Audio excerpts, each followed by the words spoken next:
Welcome to day 2 of APREA's Asia Pacific Investment Spotlight. I'm Tanya Tandon. I lead business development and marketing for real estate, infrastructure, and logistics practice for KPMG in India, and I'm going to be your host for the day. The Asia Pacific Investment Spotlight focuses on the most attractive and compelling investment opportunities in the Asia Pacific region. This virtual event gathers industry experts and thought leaders to weigh on investment strategies and portfolios in the context of the rising interest rates, inflation, and geopolitical developments. How are global megatrends affecting investment opportunities? What are the innovative funds, strategies, and solutions that can help investors capitalize on market changes and generate long-term returns? We request you to join us in this engaging discussion about the latest research and insights on investments in the Asia-Pacific region. Today's discussion is available in 2 languages, English and Chinese. You can choose your preferred language by clicking on the interpretation globe icon at the bottom of your screen. Needless to say, we want this discussion to be engaging and participative. Please put in your questions, comments in the chat box. To begin today's session, let's start off with a welcome remark from Cbgs Shanghai, the CEO of APREA.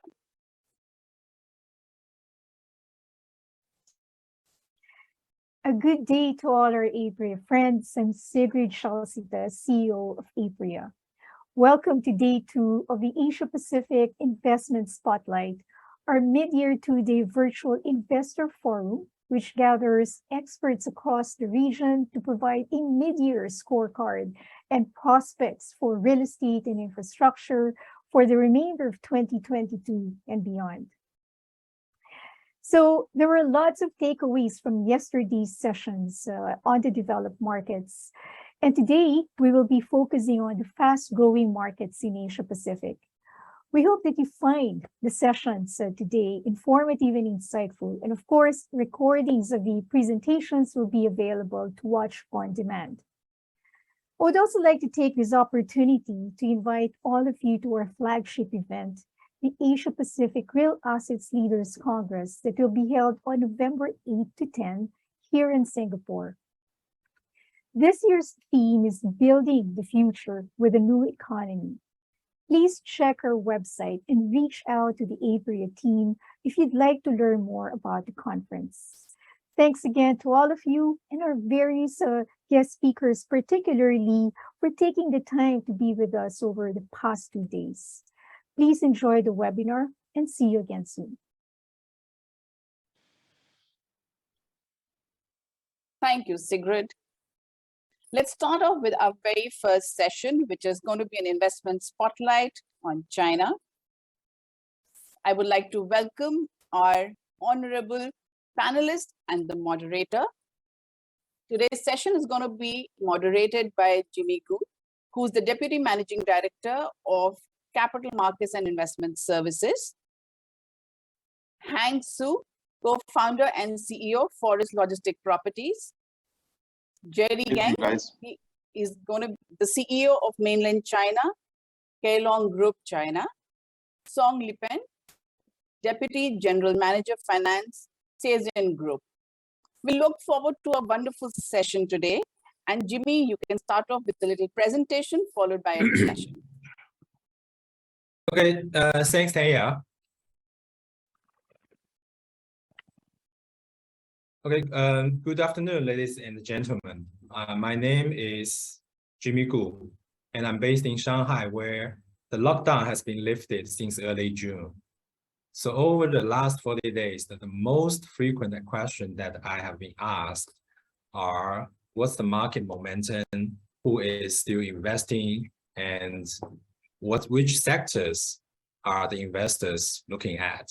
So in the next 12 minutes, I'll share with you our insights and the answer to those questions.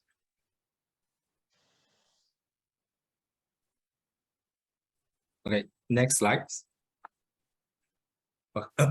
Okay, for the first half of 2022, China's GDP growth is 2.7%. This is an expected number, although we are still waiting for the actual number in about a week. Mainly due to the COVID and the lockdown situations in Shanghai, this is lower than our expectation. Despite this, we believe the GDP, that the economy will recover strongly in the second half of the year. So the data from IMF projects a 4.4% GDP growth by end of 2022. So based on our database and that we are tracking across the 4 tier 1 cities and some other tier 2 cities, the total transaction value in the first half of 2022 is 75.6 billion. This is equivalent to 92% of the first half of last year. So overall, foreign investors, they are a bit conservative in investing in China due to the uncertainty of the lockdown policies, the travel restrictions, and the level of the offshore debts that held by some of the Chinese developers, as well as the changing geopolitical situations. Okay.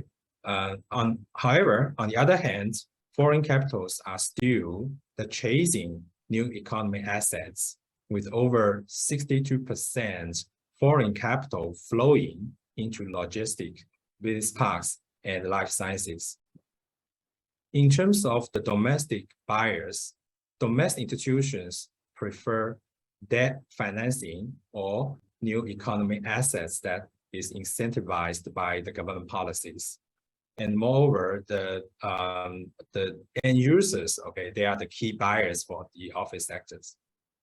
Next. Okay, let's shift our focus to the 4 tier 1 cities. Shanghai has always been the top choice for investors.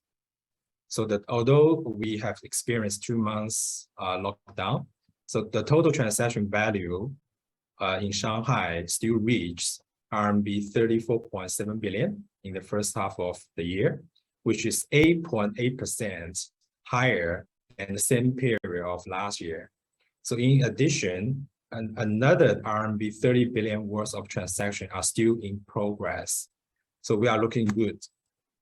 In terms of the business part, in terms of the asset classes, we have seen 8 business park transactions with a total of RMB 5 billion in Shanghai, which is equivalent to 68% of the total business park transaction in China.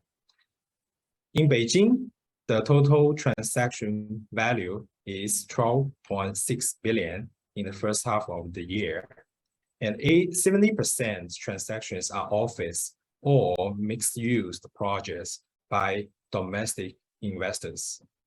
For example, China Life has paid 3 billion for a 50% share of a mixed-use projects in Beijing from Sino-Ocean, and Ping An also bought a mixed-use project, the 34.5% shares at 5 billion RMB, also from Sino-Ocean. Guangzhou and Shenzhen are more oriented towards domestic buyers. So the total transaction value in the first half of the year is 14.5 billion. And 80% of the transaction as business park and business park transactions are purchased by the end user. Next.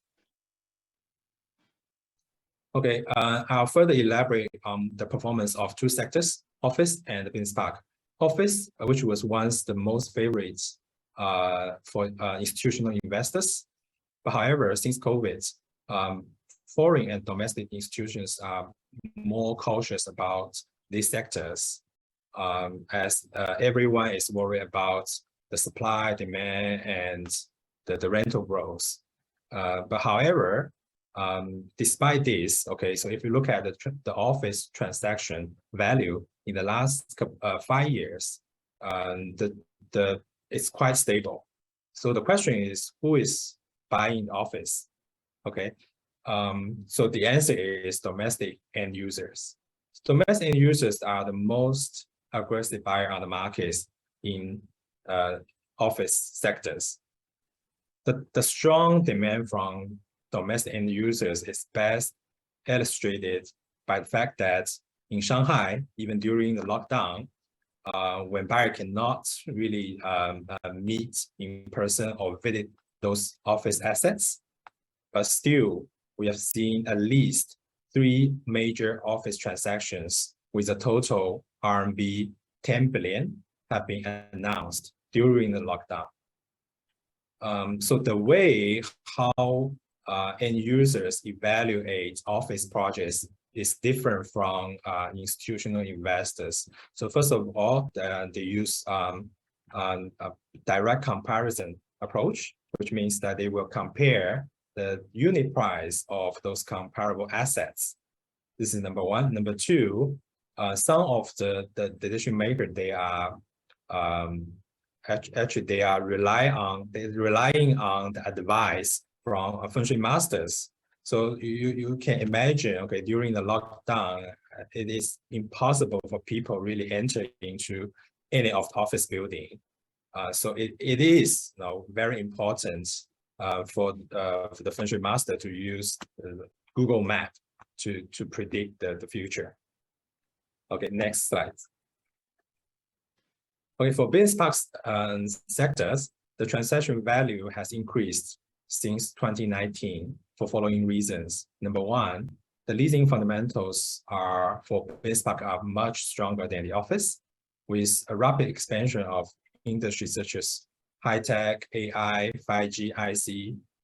Okay, and also the rental growth, we have seen at least 3 to 4% annual rental growth for business park sectors since COVID. And also the development of the China Reits also makes the income producing business park more attractive for those domestic institutional investors. So now we have 4 C-REITs that related to business park.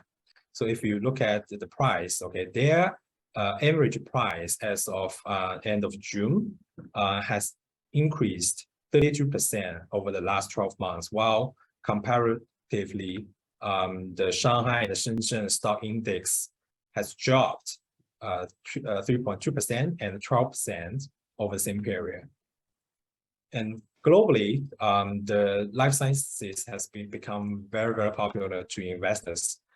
So similarly in China, in 2021, 30% of business park transactions are related to life sciences. And in these particular sectors, foreign investors, they actually dominate the markets, accounting for 76% of all the transactions.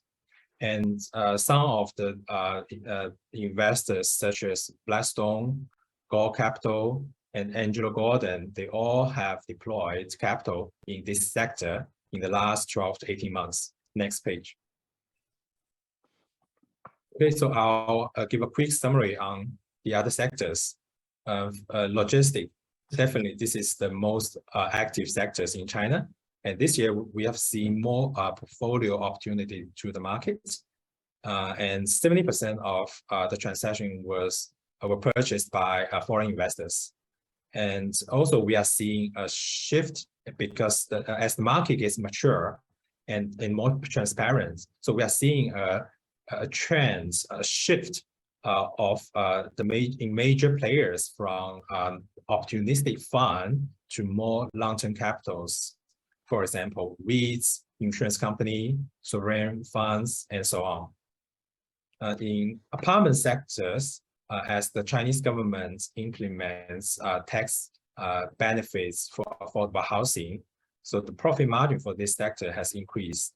And also, just this week, there's the first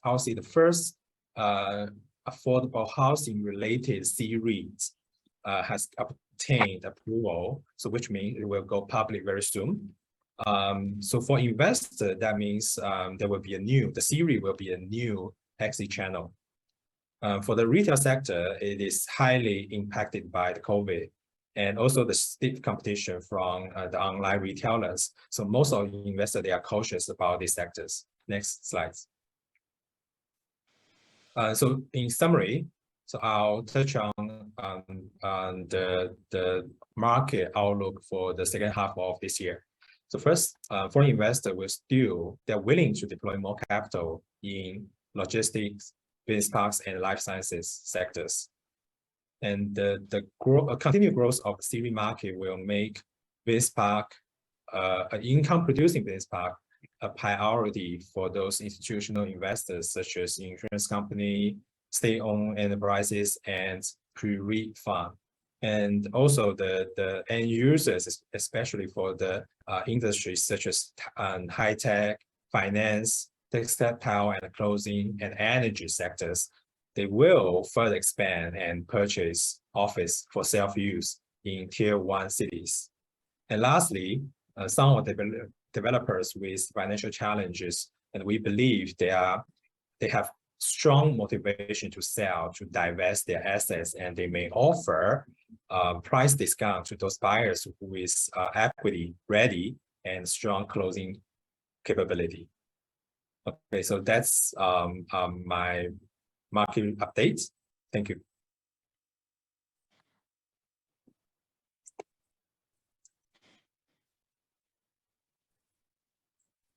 好的，我想下面我们就开始我们的这个圆桌讨论的环节。好的，那我先来介绍一下今天这个参加我们这一环节的几位嘉宾。刚刚Tanya可能也这个英文介绍过了。那么首先我们邀请到了这个凯龙瑞集团中国首席执行官耿总先生。然后是 Forest Logistics 的联合创始人兼 CEO 许汉斌先生 Hank。大家好，谢谢。好，同时我们还有来自新城控股集团的财务管理中心副总经理宋立潘先生。大家好。好的，那么我们就开始今天的这个讨论啊，很高兴有这样的机会。那么首先因为刚刚从疫情恢复啊，刚刚开始复工，那么我想第一个大家可能会比较关心的问题，因为我们3位嘉宾都来自于这个不同的这个赛道啊，那么我想先请教一下这个Jerry 啊，那么疫情这部分对我们的目前的这个业务带来的是什么样的一个冲击？那么以及作为这个凯龙，我们是做怎么样的应对？谢谢。谢谢吉米啊。疫情我相信对所有的行业，当然也包括我们这个行业，都造成一个非常大的冲击吧。我觉得这个冲击，有长期和短期2方面的这个因素，这个影响吧。短期的影响其实大家都是看得到的，就是一复工，我们所有投资组合的这个租客都会要求你减租金，因为有这个政府政策在，所以都非常理直气壮的要求减租金，好像业主欠他们钱一样。那么其实大家没有想到，我们也是一个跟所有租客一样平等的市场主体，所以这个问题，我相信所有的业主都是要面对的一个问题，怎么处理好？一方面维护好客户关系。因为一方面呢，就是维护好自己的现金流，那这个是比较考验一个智慧的一个问题。对，这个是短期的影响。当然我们也看到每家业主有不同的处理方式。市场上呢，到时候也会有一个类似于 market norm 一样的，因为大家也都会在决定自己的政策之前呢，似乎也都在跟其他的同行的了解你们的政策怎么样，我们的政策怎么样。所以市场上除了国有企业之外，我相信私营企业的业主呢，那么会形成一个不能说共识吧，有个类似一个 market norm 的东西来安抚和处理客户关系，来就是一个平衡了，最后就是一个平衡。那么投资方面，基本上因为这个投资方面基本上因为在封闭期间也没有办法去看项目了。当然是刚才Jimmy也提到的，自由买家还是非常的积极的，因为大家看问题的角度可能不太一样，所以我们也观察到市场上在封闭期间还是有持续的成交的。那么我们觉得这个在投资方面的影响呢，可能是偏长期的资产管理的影响，资产管理方面的影响呢，我们觉得是偏短期的一个影响。那只要是说这个经济能够恢复，那租客能够稳定住，那么我们觉得是个偏短期的影响。那么在投资方面呢，我们觉得可能是一个偏长期的影响。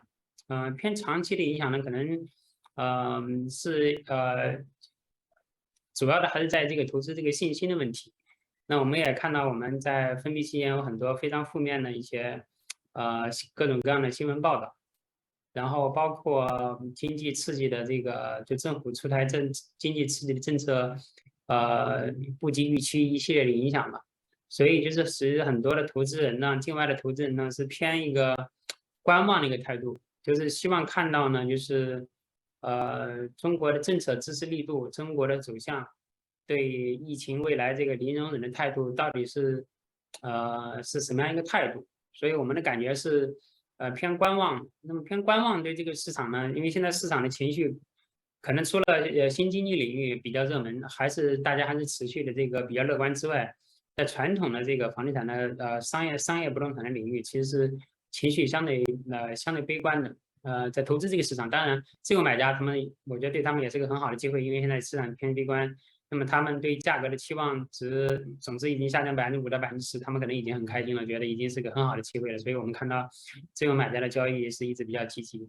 那么，但是我们看到这个投资市场，我们的感觉还是偏比较郁闷了，就是在传统的资产领域还是偏不是那么活跃的一种感觉。所以这个是中长期的影响。那中长期的影响会有多大？可能是要看到咱们接下来半年的，我觉得在经济政策方面呢和主要的疫情管制方面的咱们的政策措施到底是怎么样的？所以基本上就分享一下我们就是这个阶段的一个观察吧。好的，谢谢 Jerry。好，那么我想就是疫情，其实我一直有一个问题，我想下一个问题是问这个Hank 的，就是疫情到底是对于物流地产而言到底是一个怎么样的一个影响？是比方说偏正面呢？因为其实大家可能感觉这个供应链的这个重要性进一步增加了，还是说是偏负面的？可能这个我想请汉克帮我们说一下您的观点，好吗？首先谢谢感谢这个 Jimmy 然后呢，我简单介绍一下 Forest Logistics 我们是18年跟这个80亚洲投资一起成立的一个平台目前的话呢，我们的 strategy 是在中国这个首20个物流节点城市包括北京、上海、大湾区这些城市，还有一些高增长地方的城市呢，做高标准仓库的建设、开发，还有资产运营那4年下来，其中包括2年的这一个COVID 那我们现在累积了200万平方米的可租赁面积，20个项目同时我们现在 accumulate 大概是12亿美元的这个equity commitment 基金冲刺。那刚刚的话呢，这个 Jerry 刚刚讲了，我们其实都遇到但是我个人判断呢，对于新经济logistics 来说的话，是一个短期的比如说租客有困难或者等等要一些免租，要一些补贴这是很正常的。但对于中长期来讲，对于物流这个 sector 呢，我个人判断还是看好的因为呢，其实这个道理很简单包括我们在封城的期间对不对整个物流的这一个网络还是不能断大家说的更多的是在电商下消费包括我们的这个很多团购的公司都在上海这2-3个月的这个封城期间呢就起来，比如说快团一些之前一些比较小的一些电商公司营业额现在都变得很大然后呢，我们也看到了这个尤其在国内在 supply 里面对于高标准仓库这么一个严重的不均我们的这个高标准仓库的这个供给基本上的话呢，只有美国的2%而已但是我们电商中国电商的发展每年的增速都是高于美国的这个总量比如说双11这种节庆的话呢，一天的这个京东、阿里的交易额呢，我们就可以产生大概1000万平方米的这个 incremental demand所以说这个道理不难理解再下来的话呢，我们也看到这个在疫情期间其实很多的这些新的这个电商这种 niche 的平台比如说网红开始在带货李子柒、李佳琦对不对？还有一些这种这个什么这个抖音直播带货现在的话呢，也慢慢的开始对于高本仓库的这个租赁有一定的刺激再来的话呢，COVID 我们讲到这些医药冷链在对于疫苗等等的储存，现在也慢慢开始越来越热门比如说我们北京冬奥会的这个仓库我们的北京仓库是冬奥会的主物流中心，在冬奥会之后呢，我们就租给了一个北京相当知名的北方相当知名的一个医药企业、医药冷链企业叫百洋那现在的话呢会做一些轻的这些改造疫苗的常温的这些储存所以我们看到这些 demand 这在市场方面我们也看到市场交易相当的活跃包括易商买了东九，易商买了这个 DOJ 的包，对不对？它这个在长三角的包、太仓这些也是吹到4.5以下的 cap 包括Goodman 卖给新世界这些在中区、西区的包，也在5到5.3之间的这个 asset cap 包括最近的领展也买了这个东百的这些在长三角的包，也是吹到4到4.5的这个 cap， 所以交易是相当的这个火热交易还是相当的火热也是 echo 刚刚的 Jimmy 总刚刚讲的这些市场的一个讯息再像我们讲到政策方面的话呢，今天包括 Bloomberg 也发出新闻中国会释出这个7.2万亿人民币的这么一个新基建的一个基础设施的一个 spending bill， 继续冲刺这个增加 GDP 那其实呢，物流跟这个infrastructure 是息息相关的因为呢，我们的投资的这个 strategy 就是在1个小时到1个半小时的这个 transportation 时间里面呢，我们必须要 reach 到3000到5000万的这些中产阶级人口，所以 infrastructure 这是造桥铺路，这是相当的重要。那这些infrastructure bill 这些 incentive plan 更会大大增加新经济这方面的这个需求对高本仓库的这个需求在比较最后的话呢，比如说之前前2年提的这个50万亿的这些新基建，新的基建有别于这个实体的基建就是说 AI 这个自动化，现在其实在物流地产行业的话呢，也是实施的这个实施有成很多的这个政府鼓励自动化的一个投资，我们也帮很多客户做自动化的这些这个 capex 的投资我们把这些成本可以摊销到他们的租金上面这样变成说这个政府也好开发商也好租户也好，都是3赢的一个局面所以说总体来说的话呢，整个新经济尤其在物流地产这一块呢，目前来说的话呢，我个人判断是走势是越来越好的一个状况。谢谢。好的，谢谢 Hank。那刚才包括 Jerry 和 Hank 都是从这个我们投资人的角度维度在看这个疫情，以及这个谈到一些我们对应的策略。那么我想接下来请这个宋总为我们讲一下，从开发商的这个角度，开发商的维度怎么看待疫情带来的影响，以及我们所做的一些应对的这个策略，好吗？好，谢谢吉米今天能够给这样一个机会来谈一下我们的一些观点。我分2个方面来说吧。第一个简单说一下，就是我是在那个新城控股，新城控股是国内的一家前10的开发商，然后是一家民营的开发商，目前有3个上市公司，包括 A 股有1家，港股有2家，总市值大概1000亿以上。主业的话是2个，第一个呢是住宅开发，第2个呢是购物中心开发。目前购物中心开发的话，在全国应该数量排第2吧，仅次于万达。万达大概是400个购物中心，我们大概是在200个购物中心，已经开业了大概130个购物中心。目前整个公司经营状况还是比较好的。所以呢，接下来就回答这个问题，就关于疫情对于我们开发商的一些影响。整体来说的话呢，至少说我们自己的感觉就是说疫情对于开发的影响负面还是多一些的。我从3个小的点来说，第一个从销售端来说，第一个是因为那个部分城市疫情管控客户无法出门，还包括一些企业因为相当于经营困难，包括一些居民的收入或包括下岗。整体来说的话呢，在上半年整个销售这一块来说，应该来说是比较疲软的。应该来说是在谷底的话呢，是在4月份是谷底，然后5月份、6月份的话是逐月的回升，7月份到目前来看的话呢，应该稍微是有一点疲软，有可能是天气太热的一些影响。所以整体来说的话呢，我们借用郁亮主席的一句话，郁亮主席他是在6月28号万科的股东大会上他说，房地产已经触底了。所以呢，我觉得从某种程度上来说，郁亮主席的这个观点呢，可以代表就是国内这个开发商啦，包括住宅开发商，就是从这个大的一个点来说，短期之内应该来说这个地产是已经触底了。所以在6月29号的话呢，这个国内的开发商的一些股市啊，就是他们的股票都是涨的幅度还是比较可观的。所以整体来说，我就觉得就是说，在这个情况之下，虽然是有疫情的影响，经过这几个月的调整，就是房地产慢慢在走出这个低谷。第二个是建设端，建设端的话，因为是这个部分城市疫情管控啊、现场施工啊、材料运输啊、政府报建还是受了不少的影响。第三个呢，就从运营端，因为有不少的开发商持有办公楼、酒店和商场啊，就跟刚才的 Jerry 说的一样，就实际上来说，对于这个运营来说的影响还是比较的大，特别是酒店是最大的。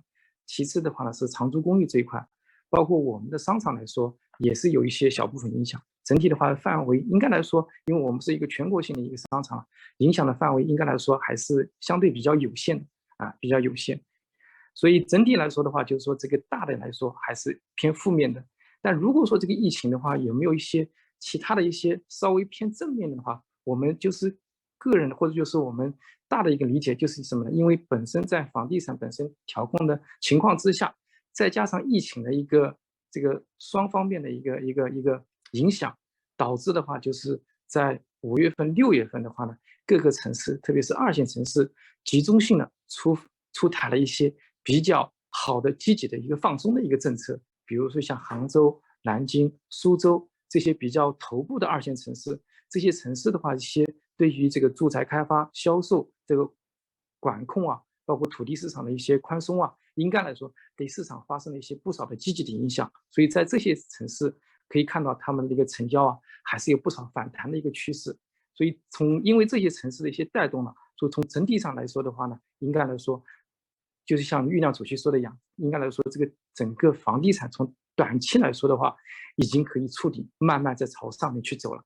所以我觉得整个来说就是一句话，就是疫情对于开发商的影响是整体是负面多一些的，但是因为有一些积极的一些政策的一些出台，政府的一些鼓励的一些措施，相对来说也抵消了部分疫情的影响。目前整体来说，就是房地产还是在筑底的一个阶段，慢慢在朝上走，好吗？整体的一个情况是这样。好，谢谢金。好的，谢谢宋总啊。那么刚刚我们讲了疫情，那么现在其实宏观的经济情况，包括这个影响因素非常多，包括像美元加息，那么包括像通胀啊，包括一些地缘政治的这样的一些这个危机和挑战。那么我想就接着宋总您刚刚讲到的，我想从开发商这块也一样，就是说我们也看到了这段时间有这个一些这个房企比方说暴雷的新闻啊、违约的新闻啊等等。我想除了疫情以外，您觉得这个目前这个阶段对于这个开发商而言啊这块最大的其他的一些挑战会是什么呢？首先我先讲一下，就是这个对于这个开发商行业啊，会有什么样的一些影响，包括一些挑战嘛，应该来说会影响它的一些变化。首先，大的背景都知道，因为最近的话，房企啊、暴雷啊、债务违约啊，还是特别的多。但我们理解下来的话呢，就是首先这个发生的一个原因的话呢，我们大概总结一下，是2个大的一个基本点。第一个呢，是从外因来说，因为国内房地产从98年就是说完全取消福利分房，开始就市场化开发的，一直到今天一共24年的高速发展，到今天为止的话呢，整个已经建成的开发商的房子大概是在300万亿平方米左右。国内的话呢，整个住宅的总量大概是400到450万亿左右。那结果是什么样的一个结果呢？就是到今天为止，城镇化率是65%，然后呢，城镇化的居民的话是9.1亿人口左右。这9.1亿人，恰好我们看了一下，就正好等于美国的人口加上日本的人口，再加上欧盟的人口，正好是9.1。然后呢，人均居住面积也是50个平方米。我们也观察了一下，就发达国家，就是到今天为止，50个平方米人均也是一个坎。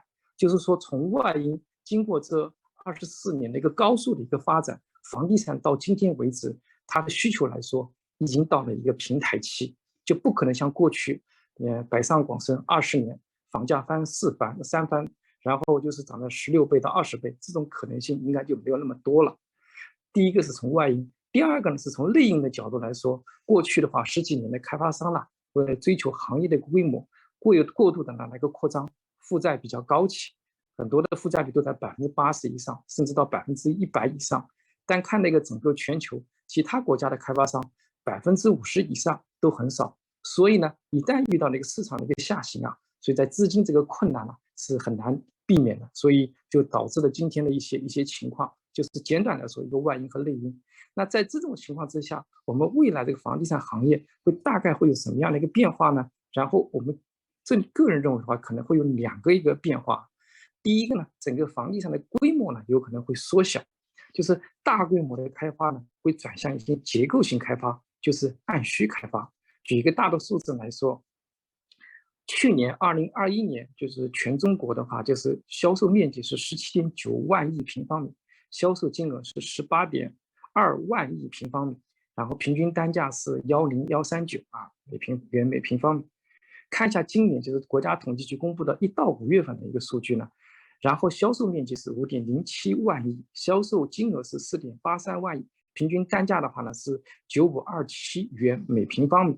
所以基本上我们看下来的话呢，如果说用今年1到5月份的销售量推导今年全国的话，全年的销售总量应该是在12万亿平方米左右。换句话说，就今年的那个整个销售的规模是去年18万亿的67%，就70%左右。然后今年上半年的销售的均价呢，整体来说比去年是降低了6%，这跟大家很多人的感觉应该是差不多的啊，差不多的。所以接下来的未来几年的话呢，我们大概率预测的话呢，应该来说，国内的开发的每年的商品房的销售应该是维持在10到12万亿平方米左右每一年，但价格的话有可能会在稳定了以后啊，它会逐步还是会缓慢的上涨的。这个10到12万亿每平方米的这个量呢，应该来说还有另外一个数据可以推导出来，因为就像刚才所说，中国全部存量的房地产应该是在450万亿平方米到500万亿平方米左右，因为每年大概有2%的更新和换代，假设说是500万亿再乘以2%，所以每一年的城市更新的量呢，大概就是在10万平方米左右。所以接下来大概预测的话，每年国内的开发总量也就是在10万亿左右每平方米。这个数字呢，相比起去年2021年的话，应该是跌了50%左右，但是从这个全球的角度来说，也是一个非常惊人的一个数字。因为呢，我们看了一下，去年在全球除了中国以外的开发量，也就是在20万亿平方米左右。假如说未来中国每年的开发量是10万亿平方米，换句话说，国内的开发量就是中国的开发量仍将占到全球的1/3左右。所以这个市场的话，还是不容忽视的。这是第一个关于一个市场规模的一个缩小。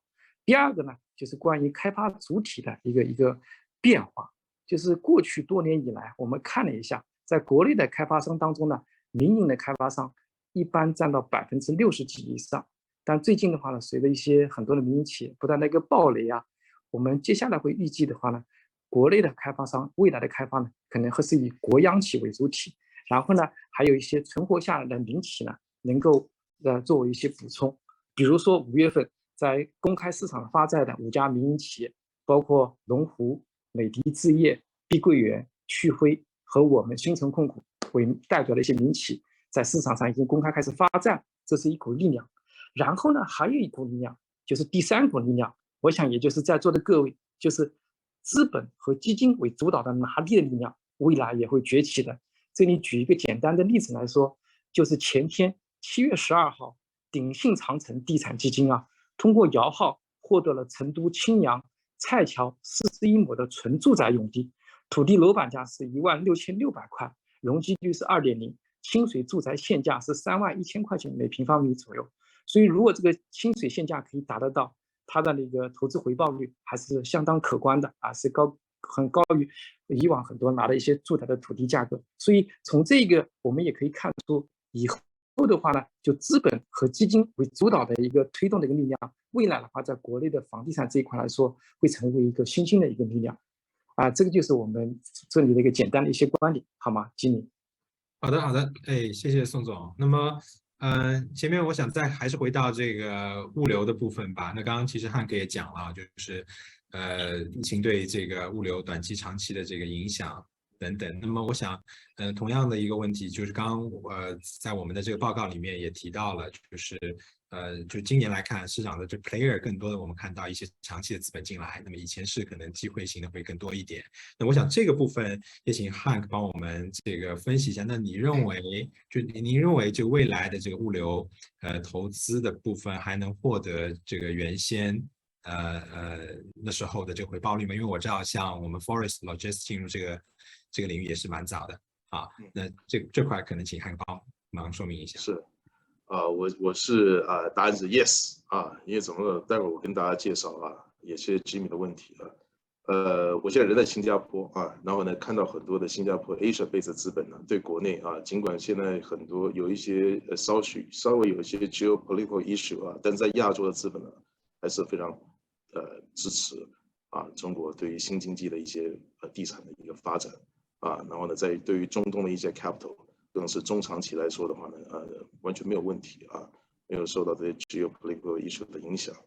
那对于这一个在国内的资本呢，刚刚 Jimmy 在您很精彩的 presentation 也说到了比如说普罗斯发的这一单这个 Reits 这个满堂红又有北京又有广州又有苏州的这个 traded 这些 asset 的话呢，大概是4.5的这个 DPU它的这个yield。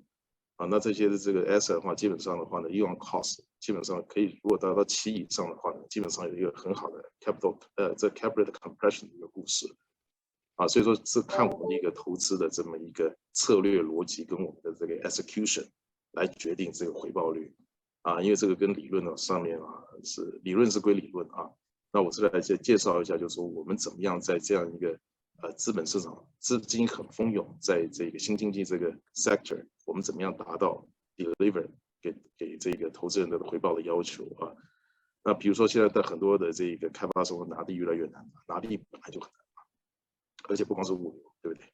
住宅用地也很难那我们一般的话呢，我们的 know how 就是我们也跟政府各地的政府，我们现在在全国大概是17个这个省会城市都有项目，20个项目北京我们有2个项目然后呢，在上海我们有这个南京、太仓、杭州、上海的项目我们跟政府、跟产业端有非常紧密的合作，比如说一起去拿地比如说我们跟这个北岸最大的进出口跨境电商宏远合作我们在北京的项目比如说我们在这个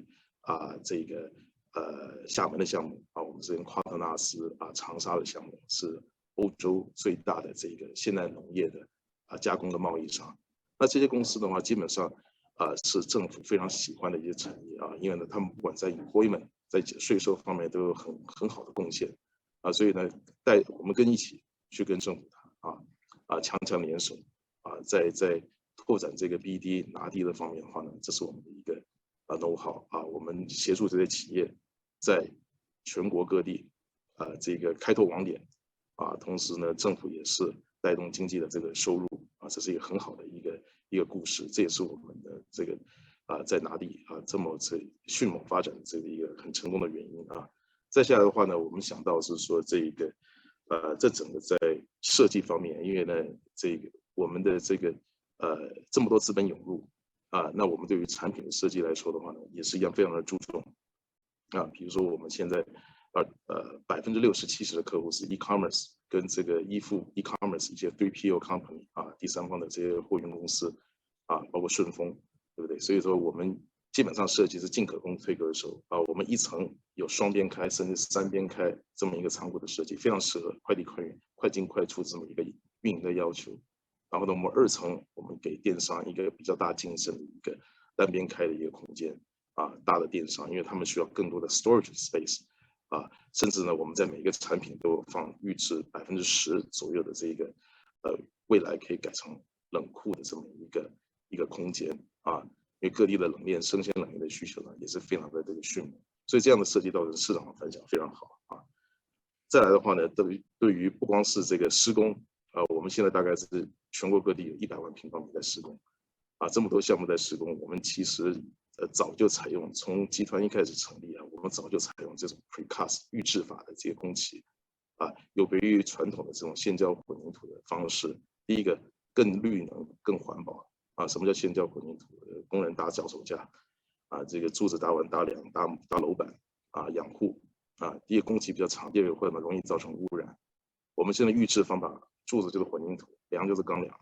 我们在搭柱子的时候呢，梁就是个现场张拉，或者是在长三角的某个工厂张拉柱子弄好，梁运过来，直接像乐高积木一样搭上去，准的。这个大大减少这些混凝土养护的时间等等也好，一些环境的污染，还有工人脚手架还有摔下来的这些危险的事件然后呢，我们一般来说的话呢，一个10万平米的仓库，大概可以14个月就可以deliver给客户那有别于业界有到16个月、18个月，甚至到20个月，节省下来的工期就是工资的成本，是不是？然后再下来的话呢，我们在这个我们在资产管理方面的话呢，也是相当注重我们现在所有的这个项目在推行的智慧园区什么的智慧园区，所以我们的所有的水电煤能耗都是数字化。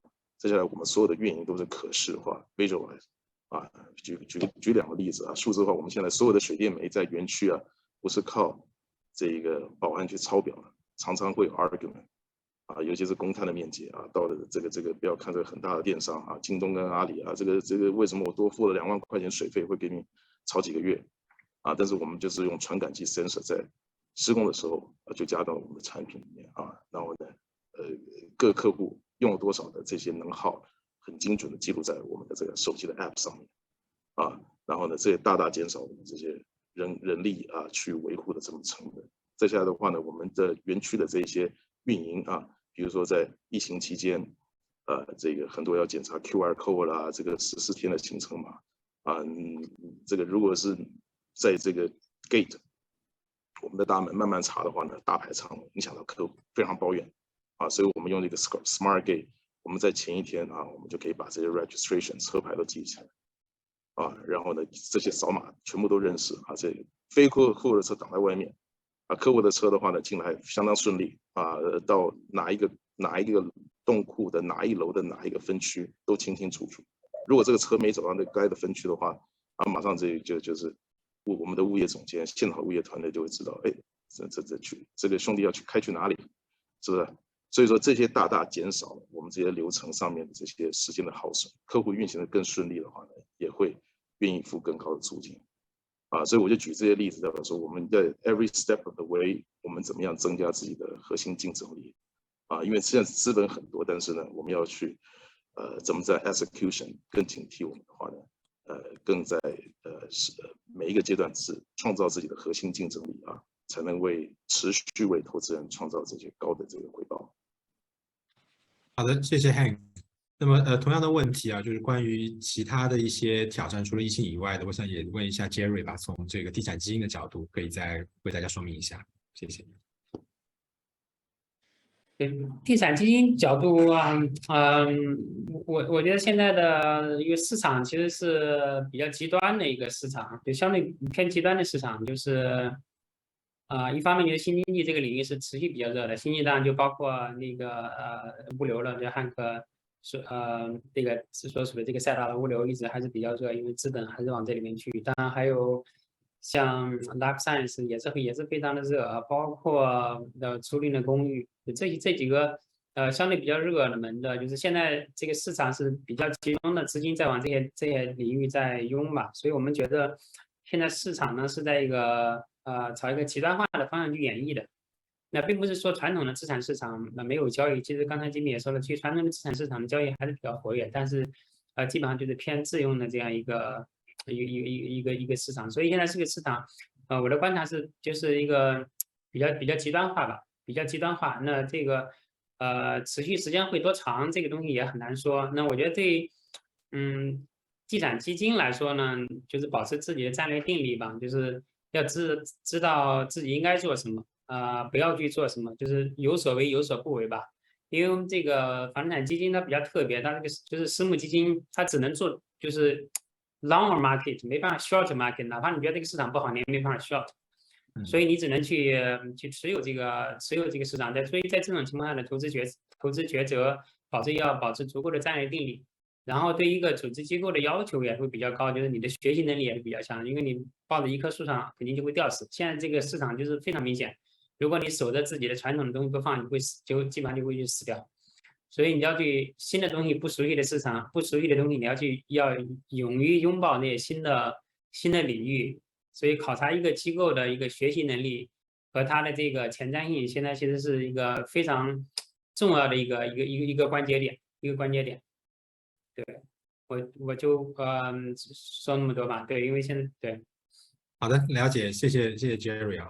那刚刚你讲到的就是说要适应新的一个经济变化，那我想下一个问题，因为前面大家讲的可能这个问题都是偏挑战啊，偏这个疫情的影响。那么我想下一个问题大家可以讲一讲，就是那先从 Jerry 开始好了。那您认为就未来的机会会在哪里？哪些方向？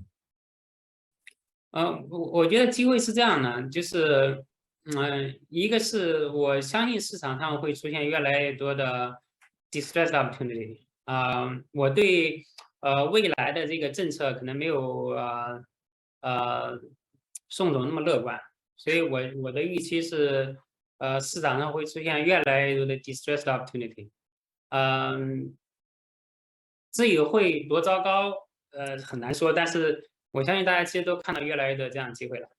那包括在疫情中间的一些成交，那这些成交的价格，虽然没有到 opportunistic 这个 level 可以做的一个价格，但是其实是一个，我觉得现在市场的成交价格其实都是很安全的价格，非常安全的价格。其实从 end user 的角度来说，或者 long term capital 的角度来说，其实都是很好的价格。现在其实是个入市的点，所以，但是我相信这样的机会会越来越多，我们确实看到越来越多这样的机会。所以这个是一个点。另外一个就是说，我自己的感觉是在新经济这个领域，短期内是因为有太多的资本冲进来，所以其实有一些比较明显的泡沫化的倾向。但是这个市场呢，短期内因为并没有其他的更好的资产可以去代替这个资产，所以这个泡沫呢不是一个贬义词。我觉得对所有的这个投资人来说呢，要勇于我自己的判断也是要勇于拥抱这个泡沫。对，我觉得这是一个趋势，希望这个市场的增长可以自己消化这个泡沫。因为泡沫不一定一定会不好，因为在一个市场的培育期，在一个领域的培育期快速的时候，是需要大量的资本冲进来把这个市场培育起来的。其实我们不止在房地产领域，大家见得比较多的过去几年我说的像这个互联网的领域和其他的这个科技领域都是这样的，一开始一定会有这样的大量的资本冲进来把这个市场给做起来。然后慢慢希望这个市场的成熟给泡沫自己消化掉。所以这个阶段判断这个有泡沫，我们还是比较勇敢的。我觉得市场的投资人也是这样，还是比较勇敢的，继续在这个领域里面去做的。因为我们相信后市是可以消化的，但这个过程中间你要谨慎，不谨慎可能就会死掉。因为在泡沫的消化的过程中间，不是说崩溃，在泡沫的消化过程中间，有些人就会被死掉。因为如果是你买的，你在做的时候是非常的进取，非常的没有原则的话，这个还是有比较大的风险。所以我们现在是看到这两方面的机会吧。对。好的，那就是总结一下，就是要勇敢的拥抱泡沫啊。这个，好的，谢谢 Jerry。但是要有原则，要有原则。如果是说那我就闭着眼睛就干了，这个东西是要有原则，你要有自己的 underwriting 的 principle， 要坚持。好的，谢谢 Jerry。那好，同样的问题，我想也问一下这个 Hank，您的看法。我是怎么看？我刚刚非常赞同这个 Jerry 的这两个点第一个就是说，这个的确是中长期资本尤其看中国市场的话呢，这不视为一个很好进场的时间你有一些这些便宜的这些，不管是土地，对我们新经济来说这个短期来说比如说有些欧美的资本他们觉得是稍微有点这个难受但是呢。很多中东、亚洲的资本不这么看，竞争变少了。但是我个人判断，这是这个半年到这个1年的一个事情maximum 但竞争变少的话呢，其实这不视为一个进场的一个好时机因为呢 supply demand 放在这儿然后呢再来的话呢，我也赞同这个刚刚 Jerry 说的不管投什么都是要这个 discipline 这个很有纪律很重要不是说这个钱多人很傻，对不对？这个钱很多然后呢，但是不管是目不到资或做得很差、做得很好，团队都有这不光是在新经济，在每一个行业都是一样的那我觉得说，在现在这一个资本市场的情况之下呢这也跟刚刚上一个问题我们讨论有相关就是说，我们看到这个 cap rate 不停的在 compress， 对不对比如说我们现在的话呢Forest 我们一直在看这个密切关注我们有一个这个全国20几个城市的大型 database 也是跟这个 Colliers 合作。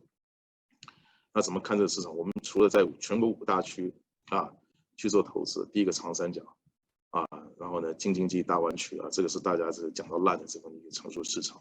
我们在长三角，南京、杭州、太仓、上海，大概是50几万方然后呢我们在京津冀再来的话，京津冀的话呢，我们2个北京的项目，天津这个跟廊坊的这个项目加起来的话呢，我们大概是有60几万方，而且天津的2版项目的话呢，我们到北京的市区运输的话呢，不到1个半小时的这个车程是整个就是一个北京的 concept， 因为北京实际上没有物流，工业用地都是很大各位专家都理解。接下来第3个区的话，我们在大湾区也是一个 established area。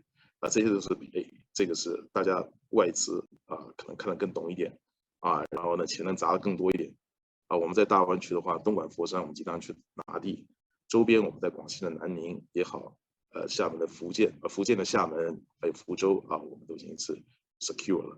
那这些地方的话，包括我们前年这个中国跟这个东南亚的这个东盟这些自由贸易协定的签订非常非常有利于到东南亚，不管是贸易投资的跨境电商的一个需求这是前3大的 established area。同时我们也看到了一些高增长的这个 high growth area， 比如说我们在中区看到郑州、武汉、长沙河南市这个郑州是这个河南省的省会人口大省1个亿的这个人口我们在郑州机场有相当好的这个地块，现在也在开工武汉、长沙我们加起来中区的话呢，也有50-60万方然后呢，我们在这个在华东区的济南历城也是老城区，离市区不到30分钟的车程，也是有一个项目在开工而且我们是做单层库客户的接受度的话都是相当满意的所以我们在 high growth 的地方呢，我们也布局，而且这些地方呢，就如刚刚 Jerry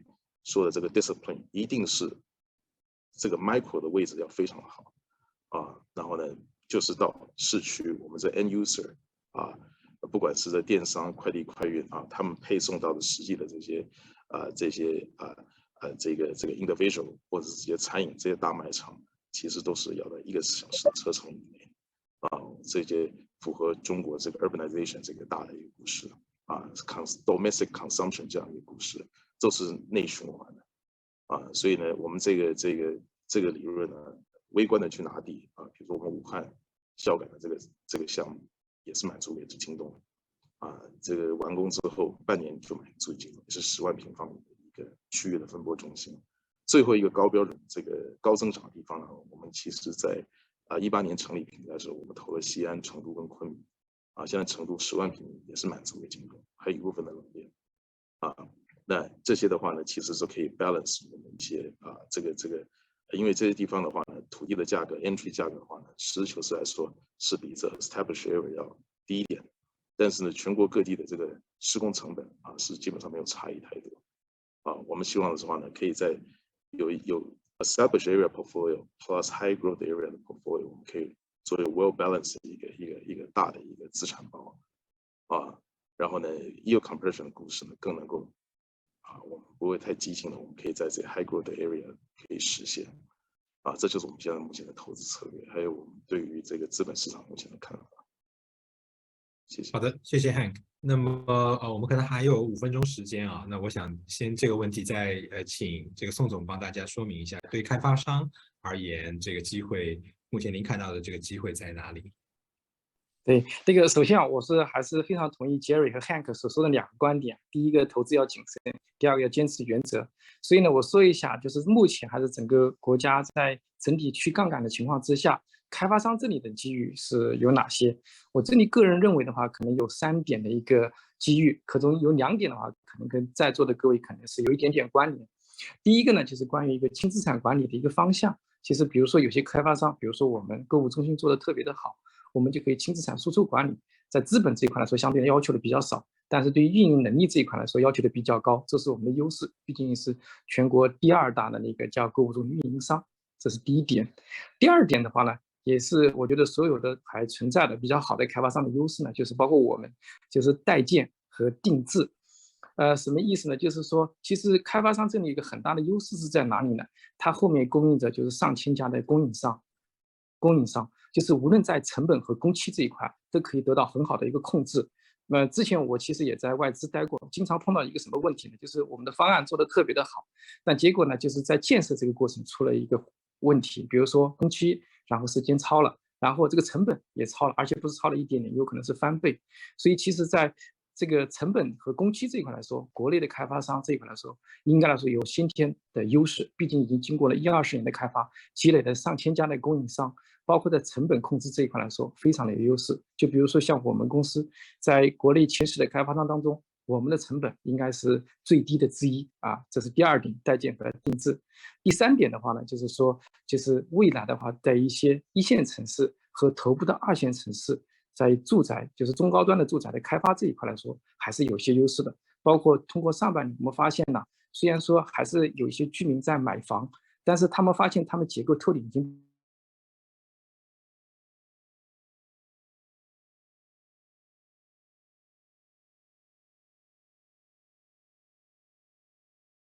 宋总，您这个开 mute。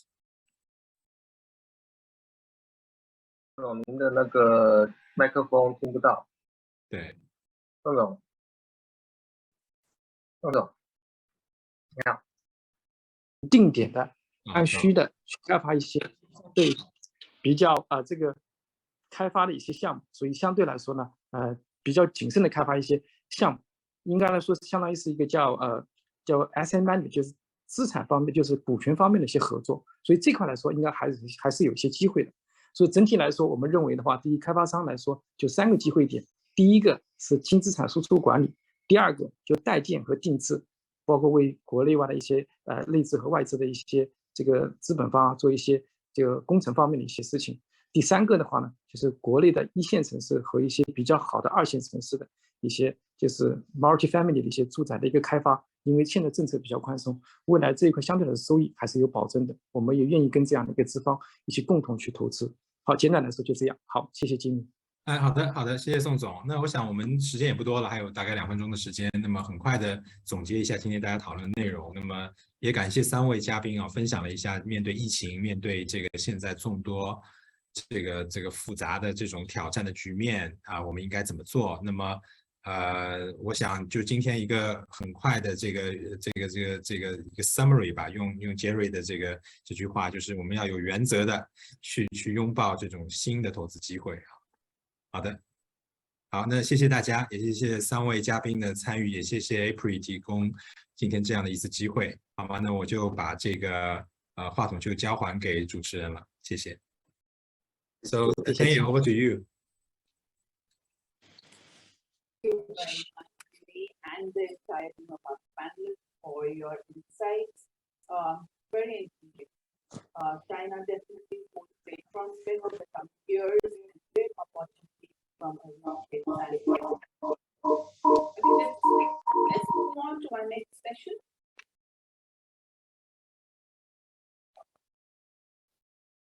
The next session is an investment spotlight. We have Vinod Yogera, CEO, Mindspace Business Park. Pratik Modi, Senior Vice President, Investment, IIFL Asset Management.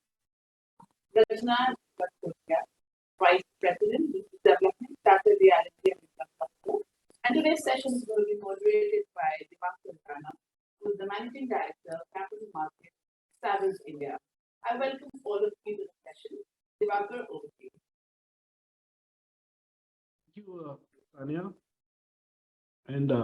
very good afternoon to all attending the session. Hi, Prateek. I see Prateek and Rashna already logged in. Hello, Mr. Rohira. Have you logged in?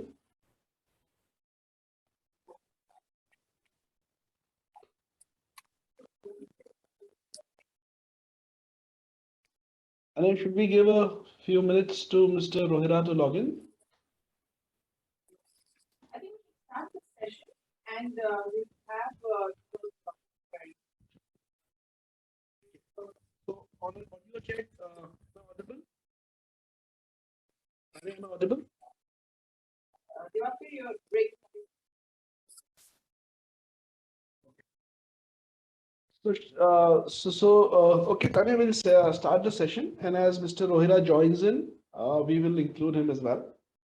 Perfect. So very good afternoon to all the viewers, members of APREA and the industry who've joined.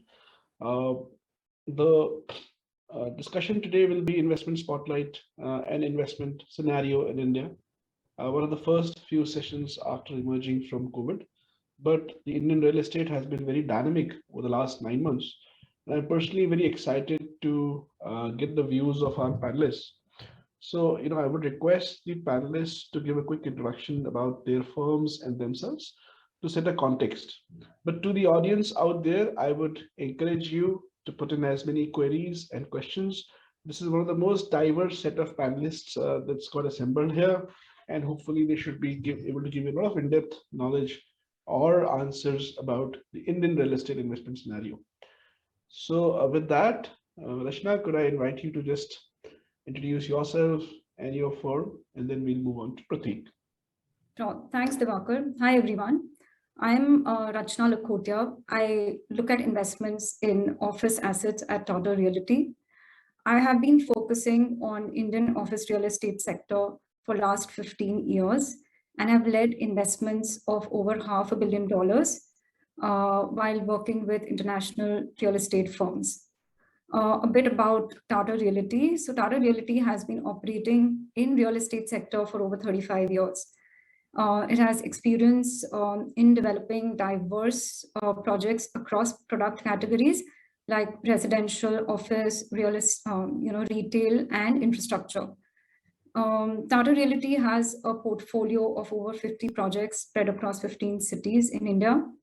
And in commercial office space, Trill has developed about 17 million square feet of office and has about 12 million square feet of projects under development and planning stage currently.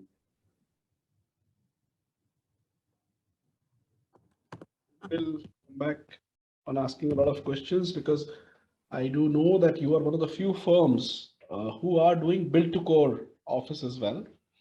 Although we have a lot of the larger firms doing purchase of leased, stabilized and ready assets. So build to core office has its own nuances, and I'm sure I and the audience would want to ask questions of that as well. So moving on to you, Prateek, welcome and thank you for being on the panel. A few things about yourself and the IFL journey, and then we can commence. Thanks, Divakar, and good afternoon to everyone on this session. So I'm Prateek Modi. I'm part of IFL Wealth and Asset Management. So a bit about IFL. IFL as a group. So IFL as a group is in operates out of three business verticals.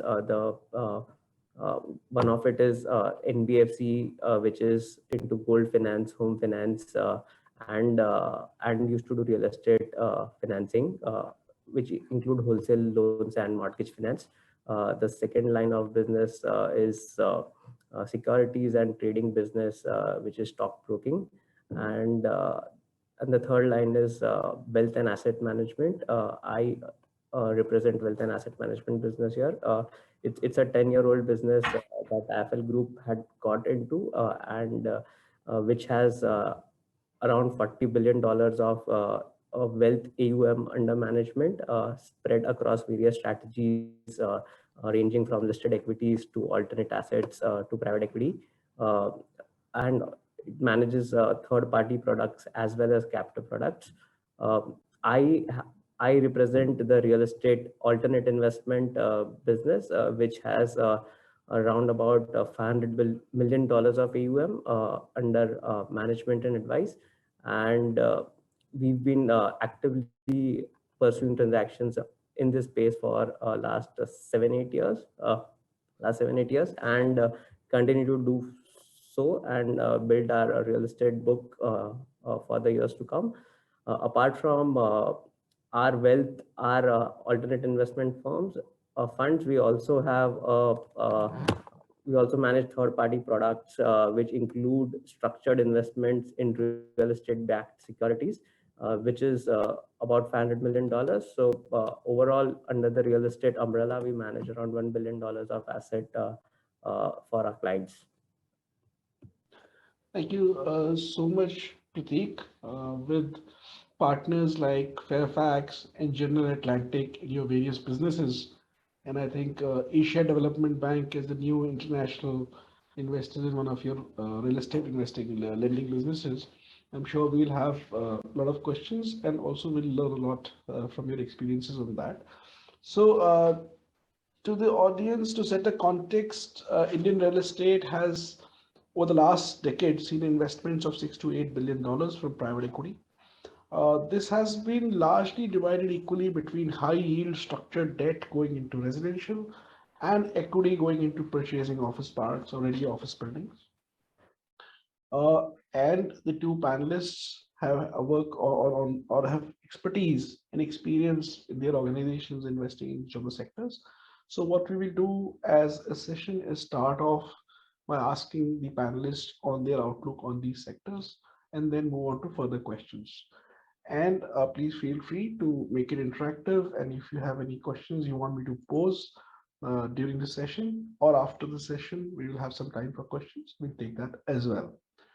So Prateek, starting with you, residential sector has seen its highs and lows and high yield debt since GFC. 2010 was when it boomed, and then it slowed down and it's resurged again. And at the same time, it's seen so many regulatory interventions, which have, of course, made it robust. So your view and outlook of the residential sector in India. Sure. Thanks, Divakar. So I'd try and answer this question into two parts, and I will broadly cover the demand side and the supply side of the residential sector, and we'll see our views on how it's going to shape up in future. So if you look at the residential sector or the real estate residential sector on the demand side, it's broadly we'll basket it into two parts. So one part would include IT cities of Bangalore, Hyderabad, Pune, and the other segment would include the financial capital and the national capital, which is Mumbai and NCR. So what's happening in the IT cities is if you see last 2 to 3 years, the demand in the IT cities is primarily driven by the tech employees or the guys who work in technology sector, and there's been a great salary and hiring going on in that space. So if we broadly look at numbers, so tech sector is current in the year 2022 recruited 2.5 times of what it used to recruit in the years of 18 and 19. And on the salary front also, the average increment in the technology sector is in the range of 15 to 20%. So all the employees have gotten better from where they were, which is fueling demand in the IT cities. If we come down to metros, financial capital, and the national capital, the stock markets have essentially seen a bull run in the years of 2020, 2021 during the COVID period, which has essentially led to wealth creation from in the hands of the businessmen, in the hands of the employees who've been getting ESOPs, and the startup founders who have encashed their shares. So there's been a huge demand from these customers in the non-IT cities. So the demand has been robust in both the IT cities and the non-IT cities, which is fueling the real estate in the entire country. That is one. Second is, if you broadly look at other macro parameters like the penetration of mortgage finance, which in other developed countries is anywhere in the range of 20 to 60%. In India, that stands at around 11%. So there is huge depth of the way mortgage finance business is expanding and the way it's empowering the new home buyers to buy properties.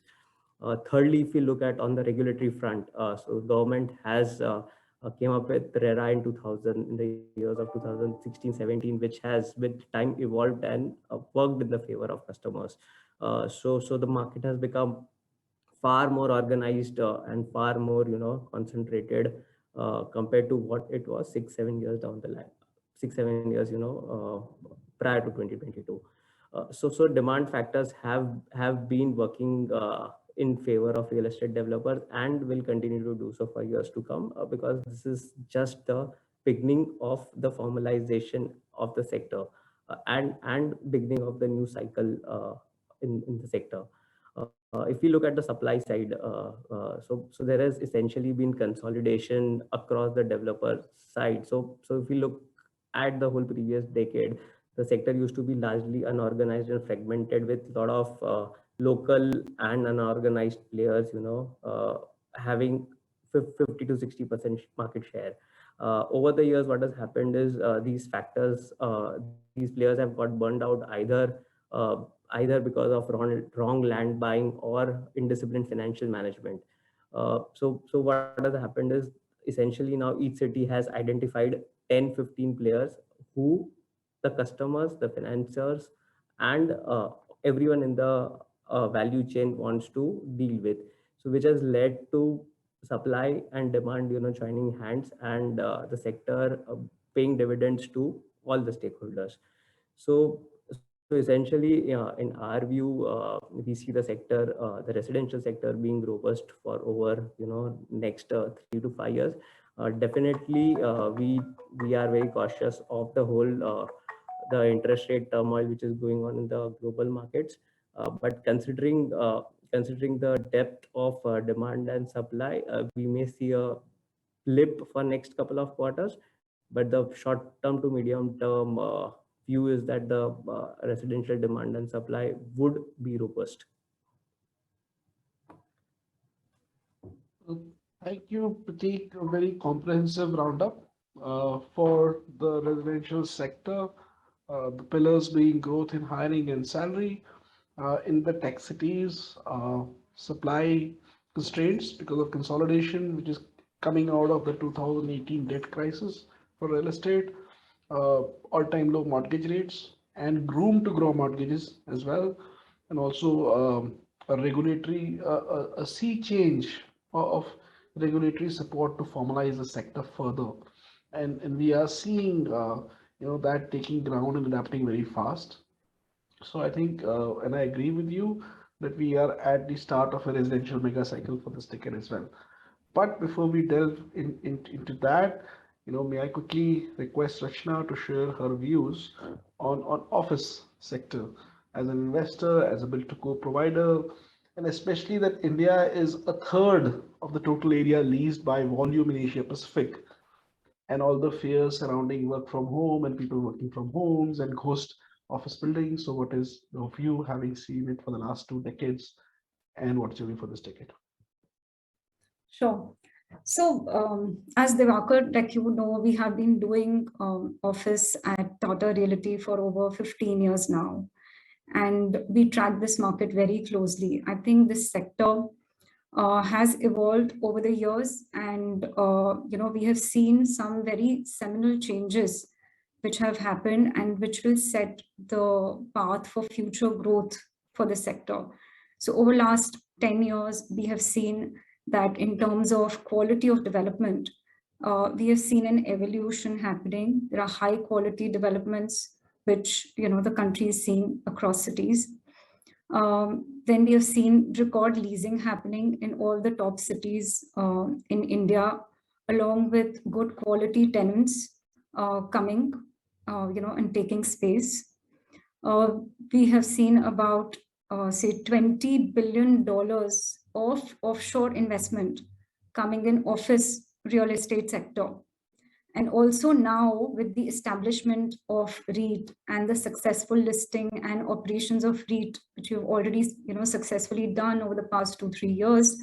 So there is a clear exit path now for the private capital to exit through a public investment route.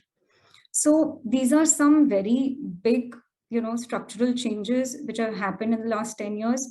And we believe that this will set a very good and very strong foundation for the future growth of the sector.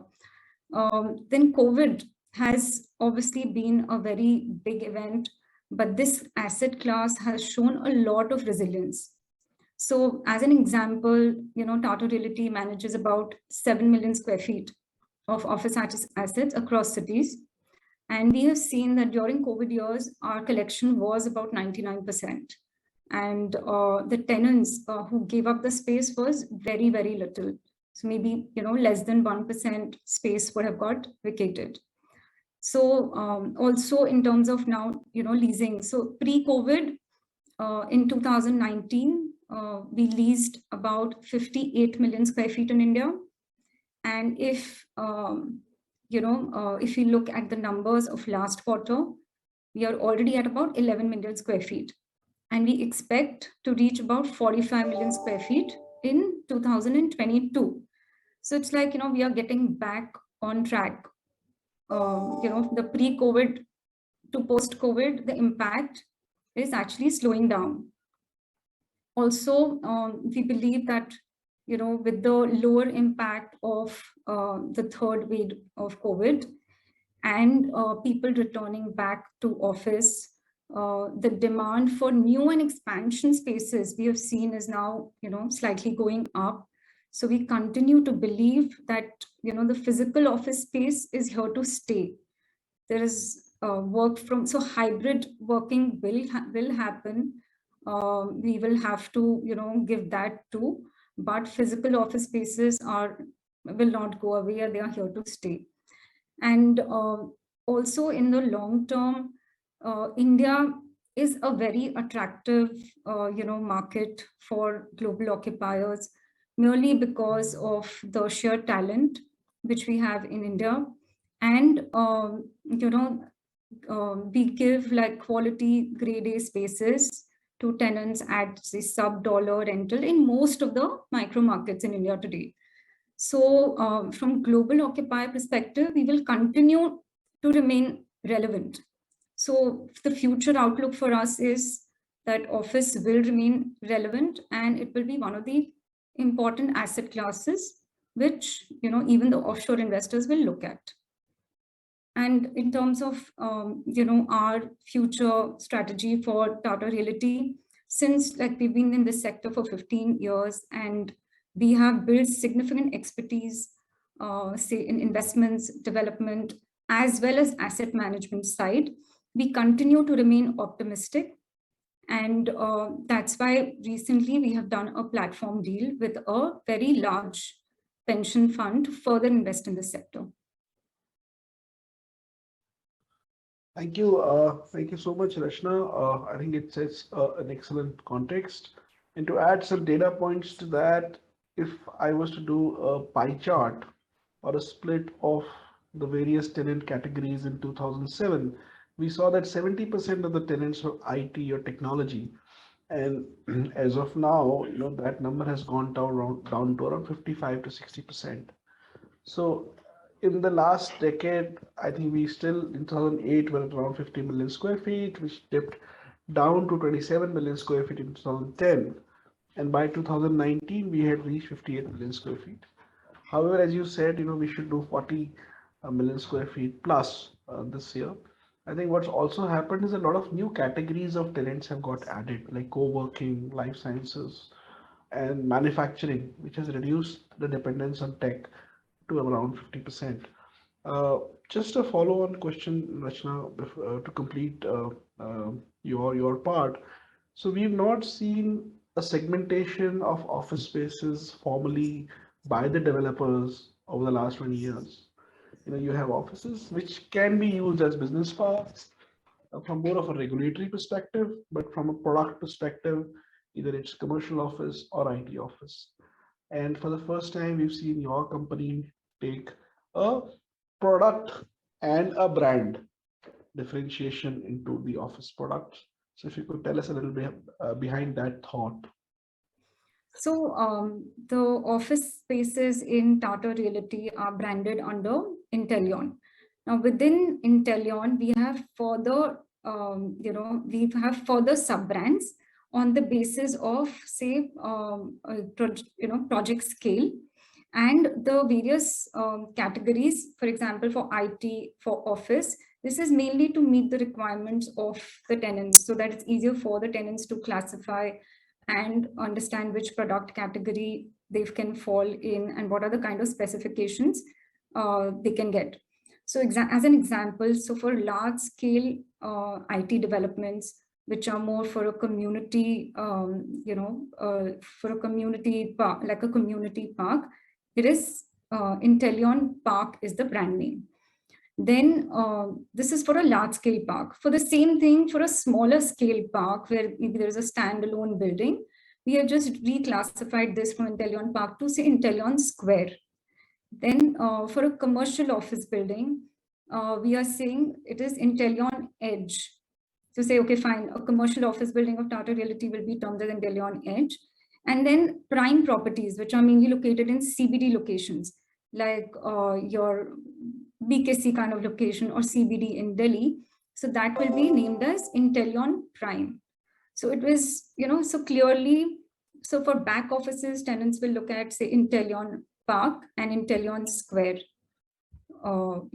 as a Tata brand for parks. And then for front office tenants, they will look at Intellion Edge or Intellion Prime.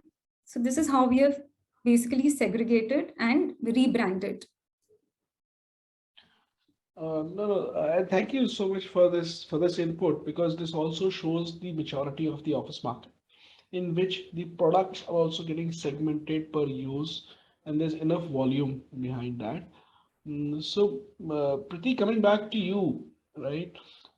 Now, do tell us of what are the sectors or the focus of your future investments. This is my first part of the question, and how does it differ or continue with what IFL has been doing so far in real estate? Sure. So thanks, Devakar, for that question. Effectively, so IFL, if we look at our journey from when we started this business in 2010, we've done host of products. So we primarily started with directly investing into developers and downselling the NCDs to client. From there, we moved to establishing our own funds in the VCF regime, and parallelly we started deploying capital from our balance sheet, which was our NBFC book.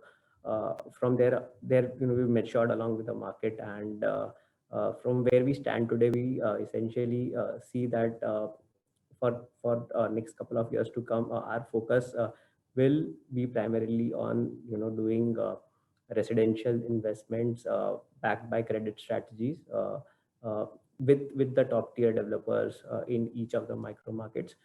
So if I were to say further break it down, so in tech cities, we would essentially be focusing on doing low-rise development, plotted developments on which are sub-million square feet with a delivery time frame of 3 to 5 years, and a go-to-market time frame for from 3 to 6 months.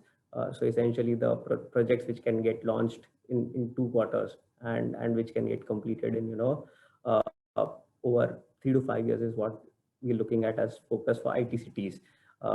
Because that is where essentially where the action is and where all the players want to go. So we've had our learnings from the past where large land projects which were far too ambitious have not seen the light of returning the capital the way it should have been. So learnings from the past plus current flavor of the market. So we focus on those areas in the IT cities.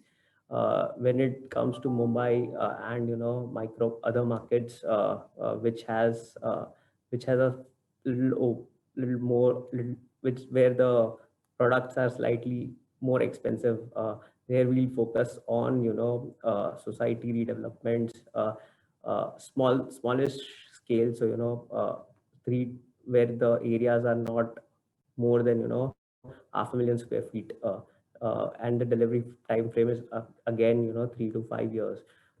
We're not doing SRAs, we are not doing large very large land transactions, and we want to stay in this cycle of 3 to 5 years in residential. So that's on residential. On the non-residential space, we want to do we want to focus on doing commercial assets, which are sub million and sub $100 million of enterprise value. So if we segregate the commercial market on the from capital market standpoint, we have players like pension funds, large foreign private equity funds for doing transactions which are anywhere in the range of $200 to $500 million asset value. And then on the other end of the spectrum, you have high net worth individuals and startups who are doing a sub $10 million transaction. So we want to be in this. Our focus is going to be in the space which is $50 to $100 million of asset value, where there are assets, there are good quality assets, but there's nobody from the capital provider stack who's categorizing to those assets. So on special situation basis, we continue to evaluate and do those transactions. Thank you for that, and just try to link that thought of the gap in the office space, in the sub $100 million space, as the $100 million space plus dollar space in office, ready offices especially, has seen a lot of capital. So to give context, in 2010, India had only one yield office fund of a little over $200 million, which was raised domestically. And there's a large amount of capital from the Americas, from the Canadians, some of the largest sovereign funds from Singapore and the Middle East. But having said that, there are still new entrants and a lot of space for people to come in. And recently, Go Capital also announced as a manager to come into India. So Rashna, taking on your last comment of having closed a substantial large partnership, the large pension fund, and in that course having interacted with a lot of other capital providers. So what is your outlook of more offshore investors towards India? How aware are they of India, and how many of them do you feel really are looking at India? And do we see more offshore capital coming in the next few years from your perspective and your interactions?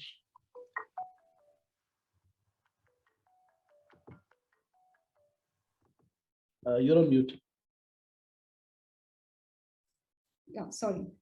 So just to give a background, so over the years, office has always been a very important part of the capital allocation for offshore investors. So just to give some numbers, over last a decade, a total of about $50 billion actually came in real estate sector, of which about $20 billion came in office sector alone. And if you look at 2021 numbers, the real estate investment by offshore investors was about $6.2 billion. And of that, about 46% was in office sector. So, if we look at this, so it's very clear that office, has remained the front runner, and mainly because I think India has or offers investable, grade A assets, and also with the establishment of REIT and successful listing of it, and we have run it now over the years. So this has given confidence, and this sector continues to remain an important sector from offshore investor point of view. So we feel office will continue to be an important asset class, and offshore investors will continue to remain positive on this sector. The allocation of of office by the offshore investors, we have seen has kind of little evolved.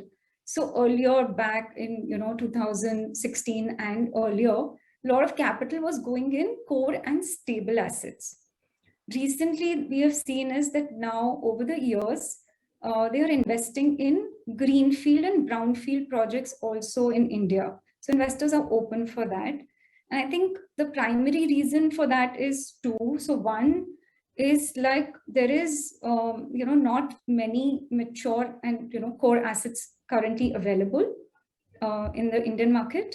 And also the investor confidence in office as a sector has grown over the years, that they are comfortable investing and taking the development risk as well at greenfield stage. So, so I think office sector will always, remain as an important part of the allocation for most of offshore investors, in the real estate sector. And with respect to all the recent interactions which we have had, with the pension fund, and we've had, a partnership with SCB, which is now Actis.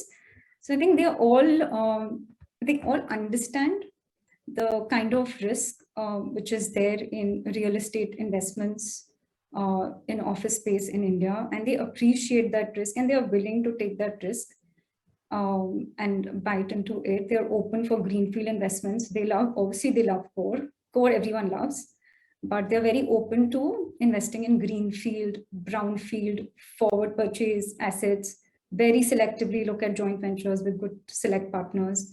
So we've seen like more risk-taking appetite in, with our various interactions. Thank you, Rachna. And offline, you need to share a few names with me so I can go and pitch to them as well. So I'll take a pause here for audience questions, and I will address it to both of you. Feel free to revert in any order, because I think this both the questions are pertinent to both the sectors. So one of the questions by one of our viewers, Sandeep Chabra, is seeking your view on the increased cost of construction and construction materials, and the impact on the profitability thereof of these sectors. So I can take this. I can give my view and then Prateek can also add. Sure. So yes, the construction cost from pre-COVID level to now has gone up. We've seen an increase which has happened.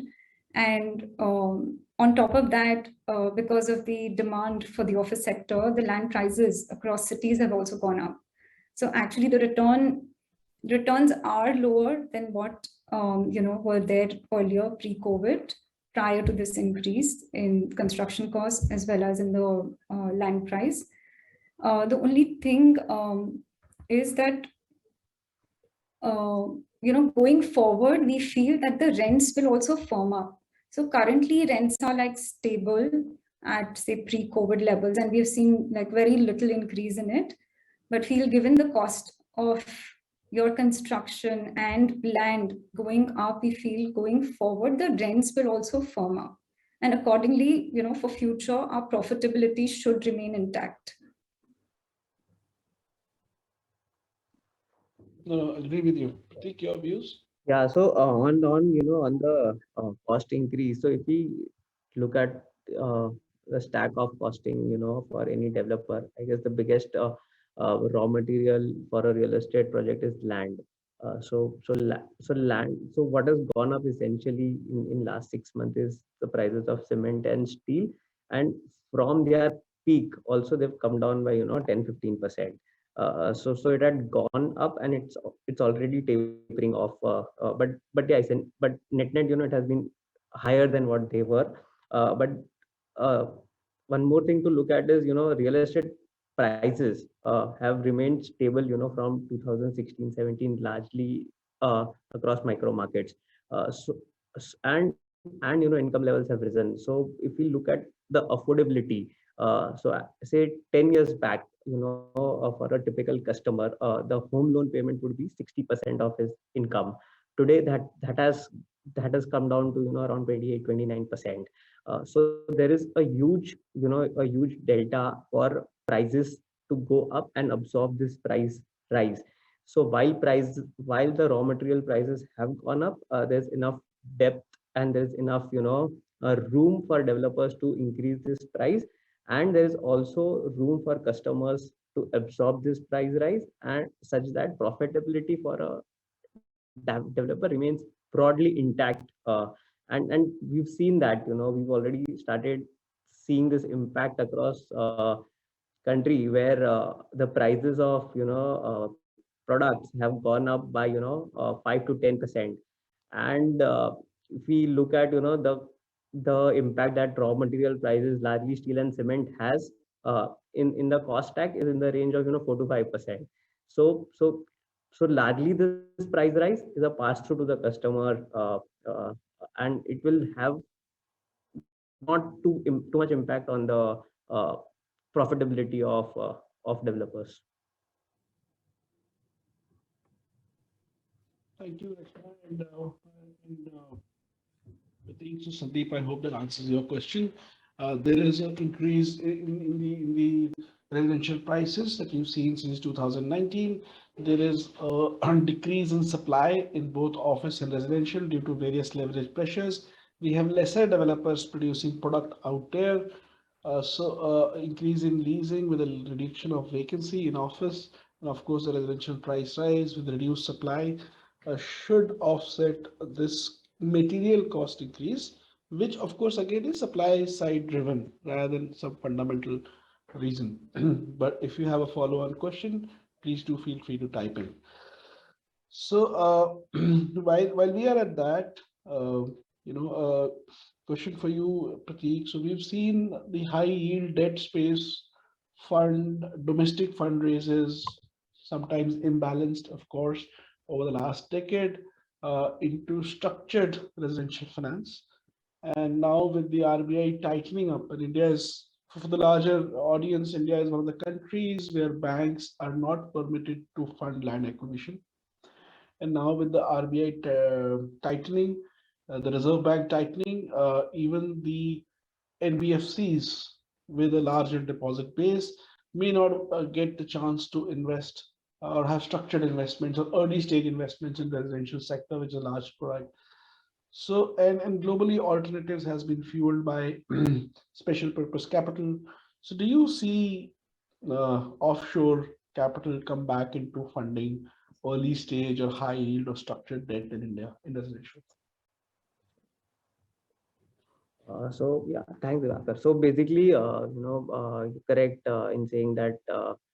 So the regulatory environment is continues to further tighten the ability for an NBFC or a bank to do land transactions, and that's where the AIFs come into picture. So even if we see last couple of years, the residential investments in the land investments were in the residential sector are largely fueled by the foreign players, and that will continue. So players like PAG, Vade, or Apollo and SSG have done special situation transactions where it was a mix of resolving the current problem of NBFC as well as fueling further capital for growth of these developers. Going forward, we see a healthy mix of domestic investor and foreign investor co-participating in a single fund or a single AIF. Single AIF for residential investments. So from the funds that we've been raising in past and we are currently pursuing, we've seen that foreign capital wants to come, but they don't want to come in at a gushing speed. So So they'll take careful, cautious steps. Maybe 1 or 2 years down the line from here, foreign capital will be, pretty strong in residential structured credit investment.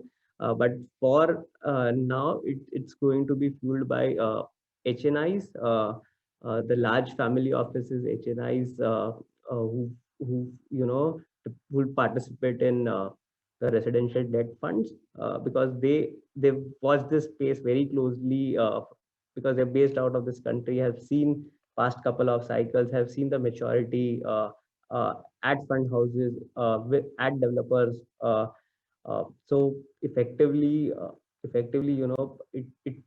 will be, say, in the ratio of, say, 60-40 between the domestic and the foreign capital, pooling capital together for each of the fund houses to fuel growth. A very interesting comment that you made, that offshore capital will come into the residential alternatives, but in a slow and steady manner, testing waters first. And in our interactions with offshore capital, we also feel that a few of them like the credit strategy because it gives them a secured way of dipping toes into the Indian residential real estate sector. And of course, an enviable position for your company to be in, with less capital providers, and you are the ones with firepower. So good luck on that to capitalize on this. So Rachna, a question on you, which is a spin-off from the question asked by one of the audience. But before I get into that, in the next 5 minutes or so, or in the next minute or so after Rachna's answer, we'll open it for audience questions. So please type on the chat box any question that you have. And Rachna, and you've had offshore capital partners with you, and we also have seen a currency depreciation. So how does that, in your view, impact returns for offshore capital, cash on cash, or does the rental growth or the cap rate compression compensate for it over, say, a 5-year or a 10-year investment horizon? So, Diwakar, what we have usually seen is that rupee on a long-term basis is always like, a depreciating, currency. So usually at a India level return basis, with assuming a 5% kind of depreciation year on year. So the return requirement, if at a US dollar level, is always like, if we are doing at India level 15%, at US dollar level, India level 20%. So at US dollar level, they'll get, say, a 15% return. So that's how they look at. So they always the funds will put in their returns on dollar basis, which will be a 5% cut from the India level returns. Sorry, what was your other question? So are they able to, so over a period of time, so say suppose they invested 5 years ago, $100 million, and they got an exit now, and the rupee has depreciated, would it would it impact the return substantially, or is the loss in the rupee value of investments made up by the growth in the rentals? So honestly, it really depends at what stage they had invested. Yeah, if someone had invested 5 years back, today, I think the currency has depreciated, so they would definitely lose. But we've also seen over 5 years, the yields compressing, the cap rates compressing. So I think 5 years back, the yields were more at 9.5, 9.75. And today, you're seeing transactions happening at 7.5% as well. So, you lose some, you gain some. So on an overall basis, if your investment is at the right location and with the right fundamentals, then I think over a period of time, you will obviously make money. You cannot just look at, one factor on a selective basis. You have to look at overall. So yeah. Very well articulated, and thank you for that. So we'll, Rodrigo, with your permission, open for any audience questions. And while Rachna and Prateek, we wait for audience to type in their questions, any inputs that, or any questions that you have or you would like to contribute. We also have Michael from ESR Hi, Michael. Maybe you're waiting for the next session. So we'll just wrap up around 10 minutes while we wait for audience questions. So Rachna, Prateek, any queries, questions, thoughts, that you parting comments that you would like to give?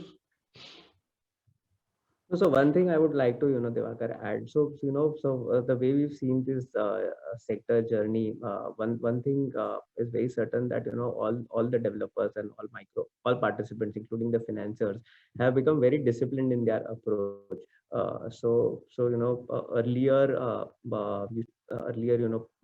the calls were largely, on Excel-driven business plans. We've seen that evolve to actually forecasting and taking into account what is achievable within a definite time frame. So from that perspective, it's given a lot of confidence in last 3-4 years, especially how the industry's behaved and performed, and how all the participants performed post COVID. So that disciplined approach uh, has begun, and it's getting firmer by the day. And the fruits of that will or the dividends of that we'll see in next couple of years to come, in form of customer uh, coming back to the sector, investors clinging on to the sector, and all stakeholders uh, getting their desired output and making returns in it.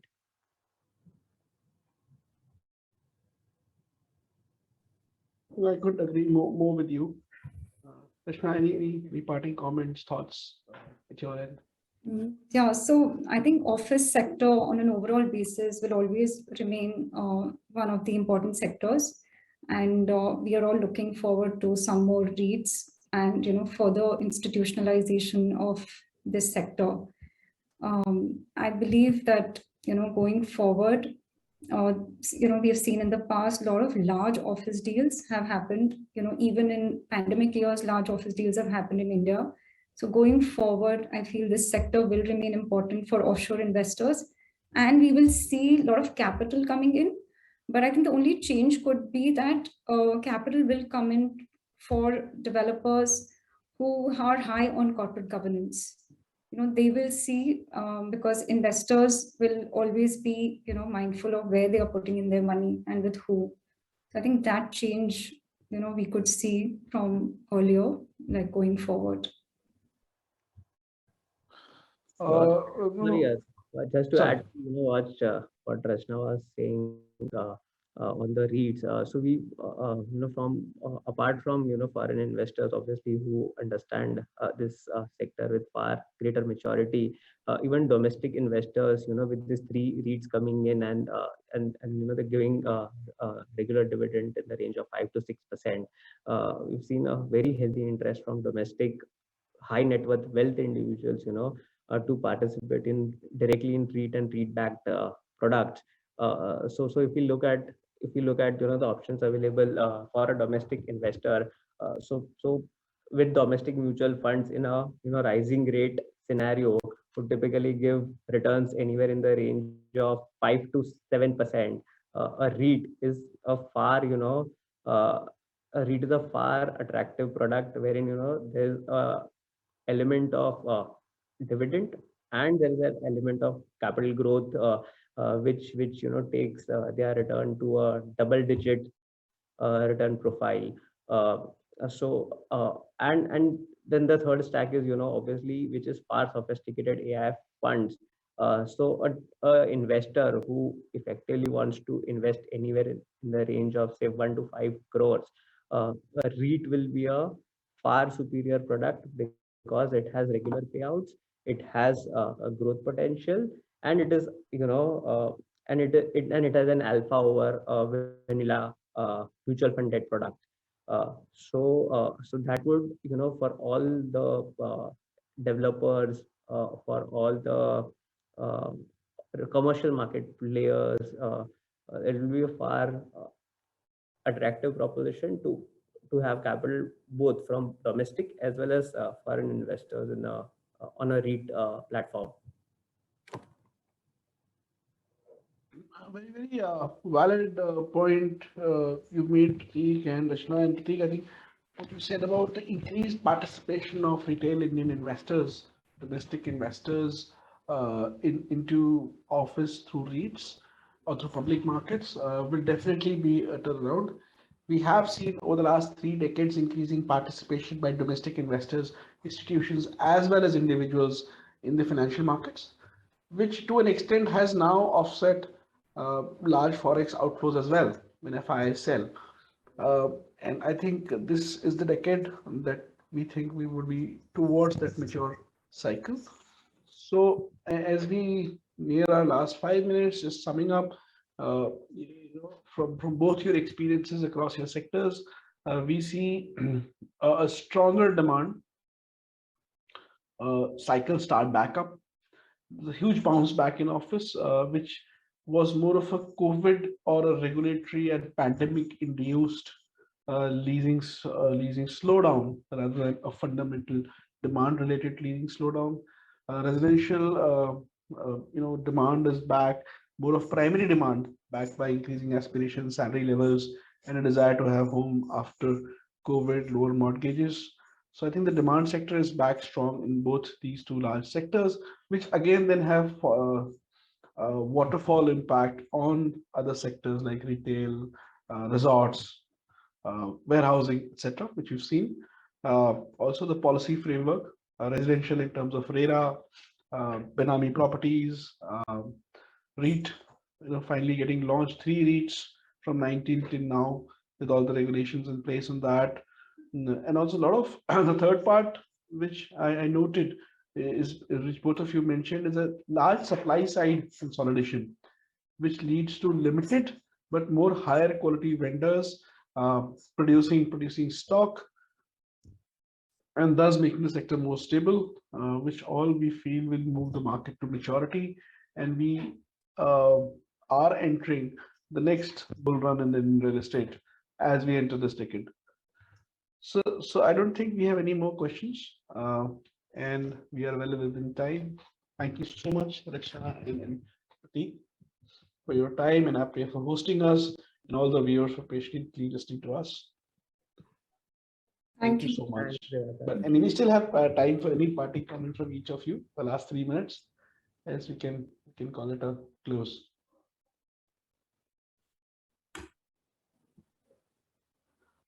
Rachna, are you giving me the name of the investors or the other party comments? Later, after this. So thank you. Thank you, Prateek. Thank you. Rachna. And thank you, APREA. And thank you, all the viewers. Thank you, Diwakar. Thank you for hosting this session. Thank you, Rachna and Prateek, for your input. Very informative. Of course, COVID had hit, and we are back in action, which is a very, very positive note, and we've hit back really well. REITs, ESG, corporate governance, new asset classes, commercial real estate, residential real estate, all on a high.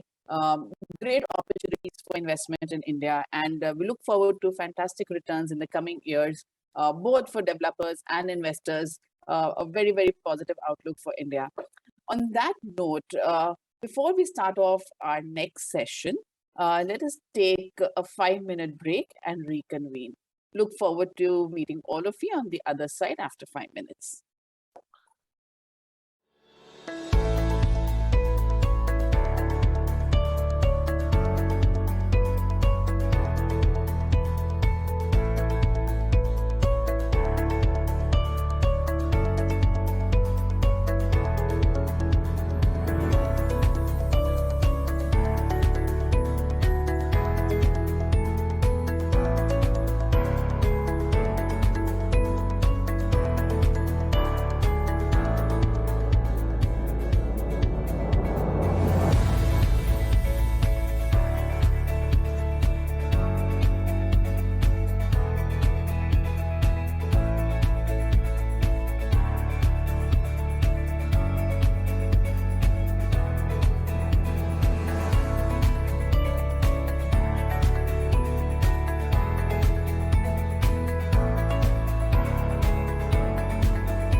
Welcome back, everyone. I'm very happy to introduce our next panel for a discussion. We are going to be talking about investment spotlight in Malaysia, Vietnam, and the rest of Southeast Asia. I'm very happy to have Rick Santos as our moderator. Rick is the chairman, CEO, and founder of Santos Knight Frank. Our panelists consist of Dr. Stuart Labroy. He is the executive director, area management. Dr. Michael De Jong Douglas. He is the group head, customer solution and partnership with ESR. And Hugh Deong, he is the deputy director of business development, BW Industrial Development. We look forward to a wonderful session. Over to you, Rick. Thanks so much for the very kind introduction. It's great to be here today with new friends and old friends alike. So obviously an esteemed panel, and I guess the first question for panel is, how has the real estate recovery been overall in your market or markets? What opportunities have emerged from the pandemic? And what challenges are you seeing moving forward? First, let's maybe Stuart, Dr. Stuart Labroy, you can handle that one. Stuart? Good afternoon, Rick. Thanks for the question. Yeah, that's a big question to answer. And we are really in the most unusual situation globally. If you look at what's happening in the markets today, the Malaysian market has been fairly calm, despite the fact of all the disruptions globally. Although the currency has had a big impact on it. It's lost about 10% against the US dollar this year, which has been quite painful for many people. But the real estate market actually has been fairly resilient. Of course, the emptying out of the offices over the pandemic did not help. People are slowly getting back. Occupier surveys have been run, and the basic consensus is that offices are starting to get their staff to come back full time. So offices are filling up again after a long hiatus, but the work from home situation is becoming more entrenched with people in the industry. Now we see the great resignation happening globally. Malaysia has not been spared with that. Many people like the option of flexi hours, working from home. And of course, with the enablement of Zoom and other technologies that are available for us to meet online, it has cut down people's travel time enormously, especially on overseas trips. So, we see that might affect tourism, that might affect business travel. People are finding it easier to call people up on Zoom, have long discussions, and not have to fly out and see them unless there's a physical signing of contracts or anything like that. So, the pandemic has been a double-edged sword. It's brought a lot of discipline to the market, but at the same time, it's also created new opportunities and new threats to certain sectors of the market. I mean, we talk about industrial later. That's been a huge beneficiary of the pandemic with e-commerce booming. But the office market has been fairly badly impacted by that, together with the hospitality and the shopping malls to a certain extent, having been shuttered for nearly 2 years without any clients. So everyone's trying to get back on their feet. But what we're seeing is that the supply chains are fairly badly fractured globally, and people trying to import goods and services are having difficulty securing their supplies. And I think these shortages are going to continue.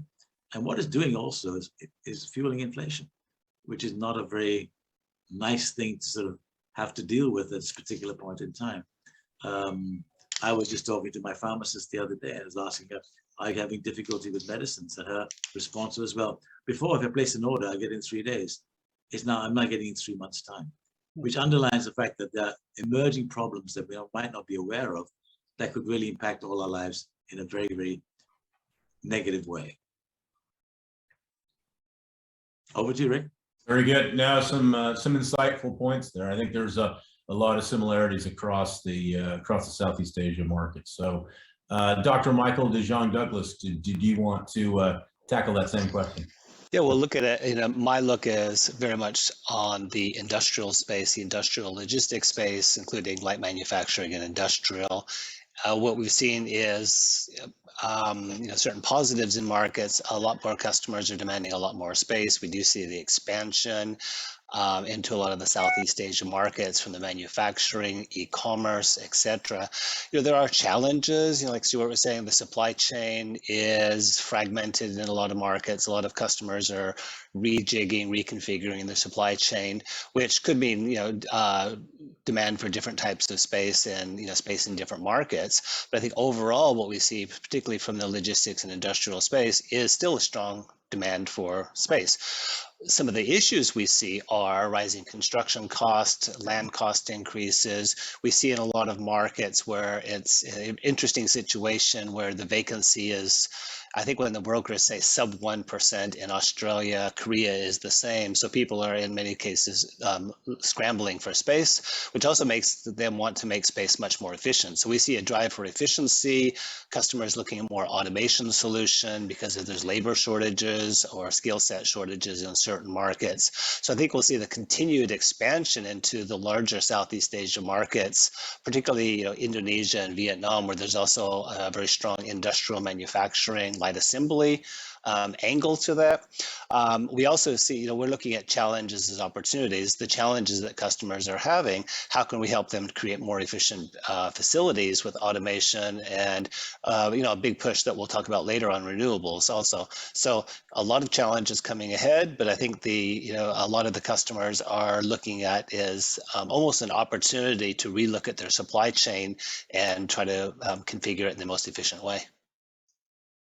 Yeah, I think some excellent points there, Michael. And I think the obviously industrial sector has been a defensive sector globally. So obviously with the advent of COVID, people who thought that retail and office would get hit so hard globally pre-pandemic, and now kind of beds and sheds is where the action is. So speaking of the industrial sector, moving over to Hieu Doan, do you want to talk to us a little bit about the industrial market and how that's fared in Vietnam?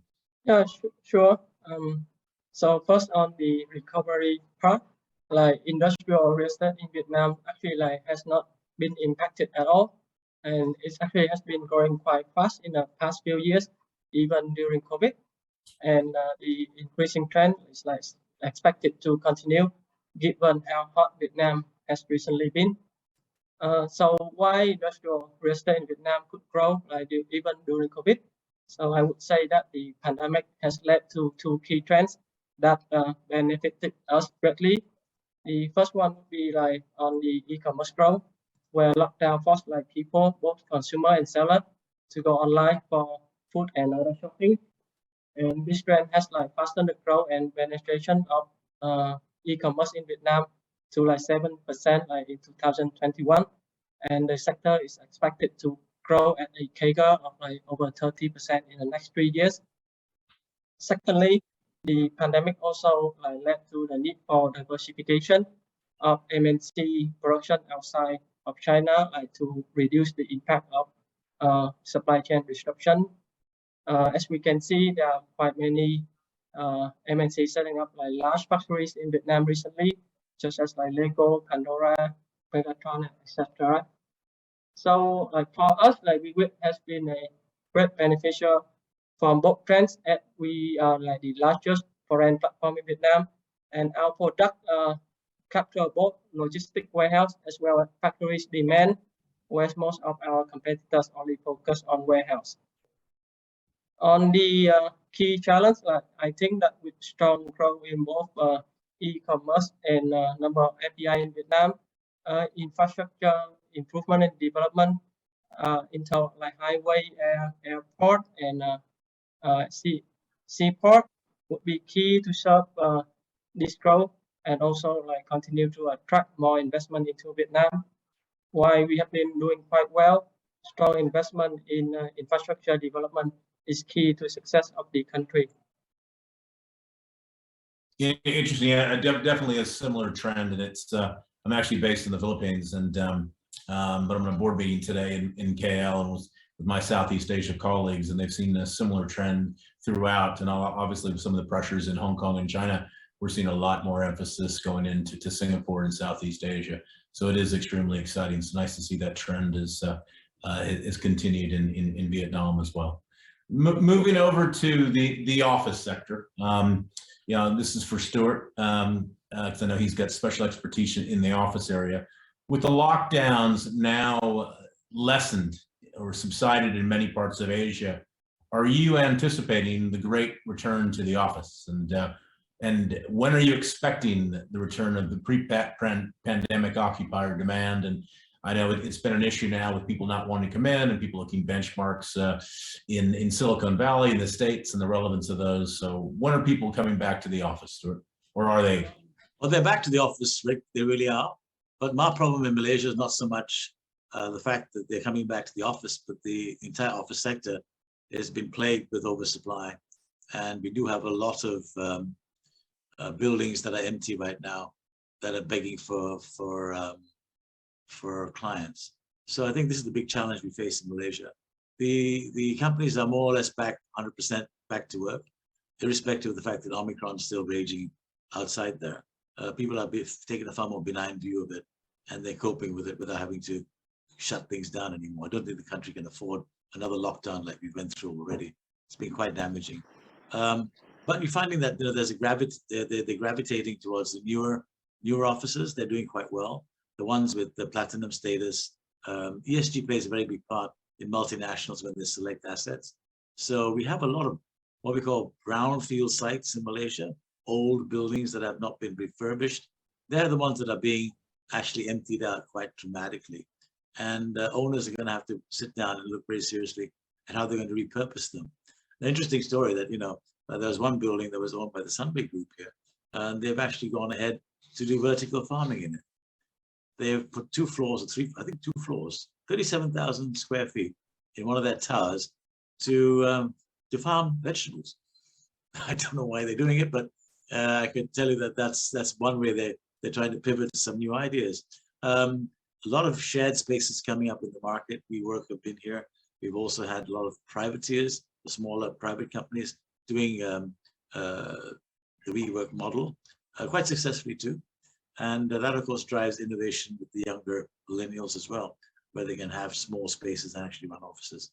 That's becoming a new sector that's starting to grow. There's been a shift, I think, from the big office idea down to more efficient layouts. Many landlords now offering fitted offices to get clients, and we're seeing that trend. And I think that's going to be a continuing trend. It's very expensive. It hits your yields quite badly. And the ESG thing is also going to force companies with assets to really step up to the plate and get their buildings up to a state where they could actually do very well in terms of leasing to clients that really look at an ESG bent to their investment decisions.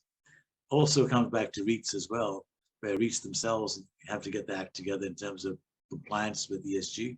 So they have to really refurbish a lot of the older buildings so that they will be able to attract the investors that are looking at an ESG agenda with the owners themselves. So things are changing at quite a rapid pace. I think Malaysia is deciding to open up the economy again to foreign investors. Don't forget that we're a much cheaper destination than many others in Southeast Asia.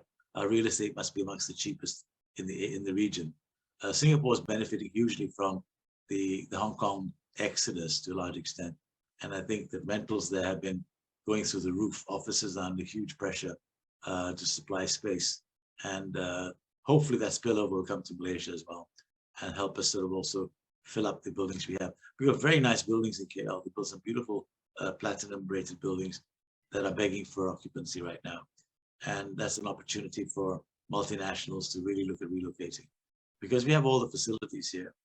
From a investment perspective, Malaysia actually stands very well with everyone else in the fact that it has some of the best infrastructure in Southeast Asia, best highways. We got 5 ports, we got a number of international airports in the country, and we have the transport links all pretty much catered for. So as Michael says, the demand for industrial space is becoming quite key. As Singapore runs out of land, spillovers will have to happen into Malaysia for sure. And we're becoming quite a transport hub, sort of a hub for redistribution to the other areas in ASEAN. Certain countries haven't got a lot of container ports, so a lot of stuff sent to Malaysia to bulk break and then barge across to these other countries. And that's proven to be popular. We're seeing a big demand for for much larger warehousing now, which you've never seen before. The ask now is 500,000 square feet, up to 1 million square feet now. Not to mention the fact that China is starting to open their doors for travel again. We can expect a lot of investors from China coming to the region. I think Vietnam benefits a lot from that, so do we.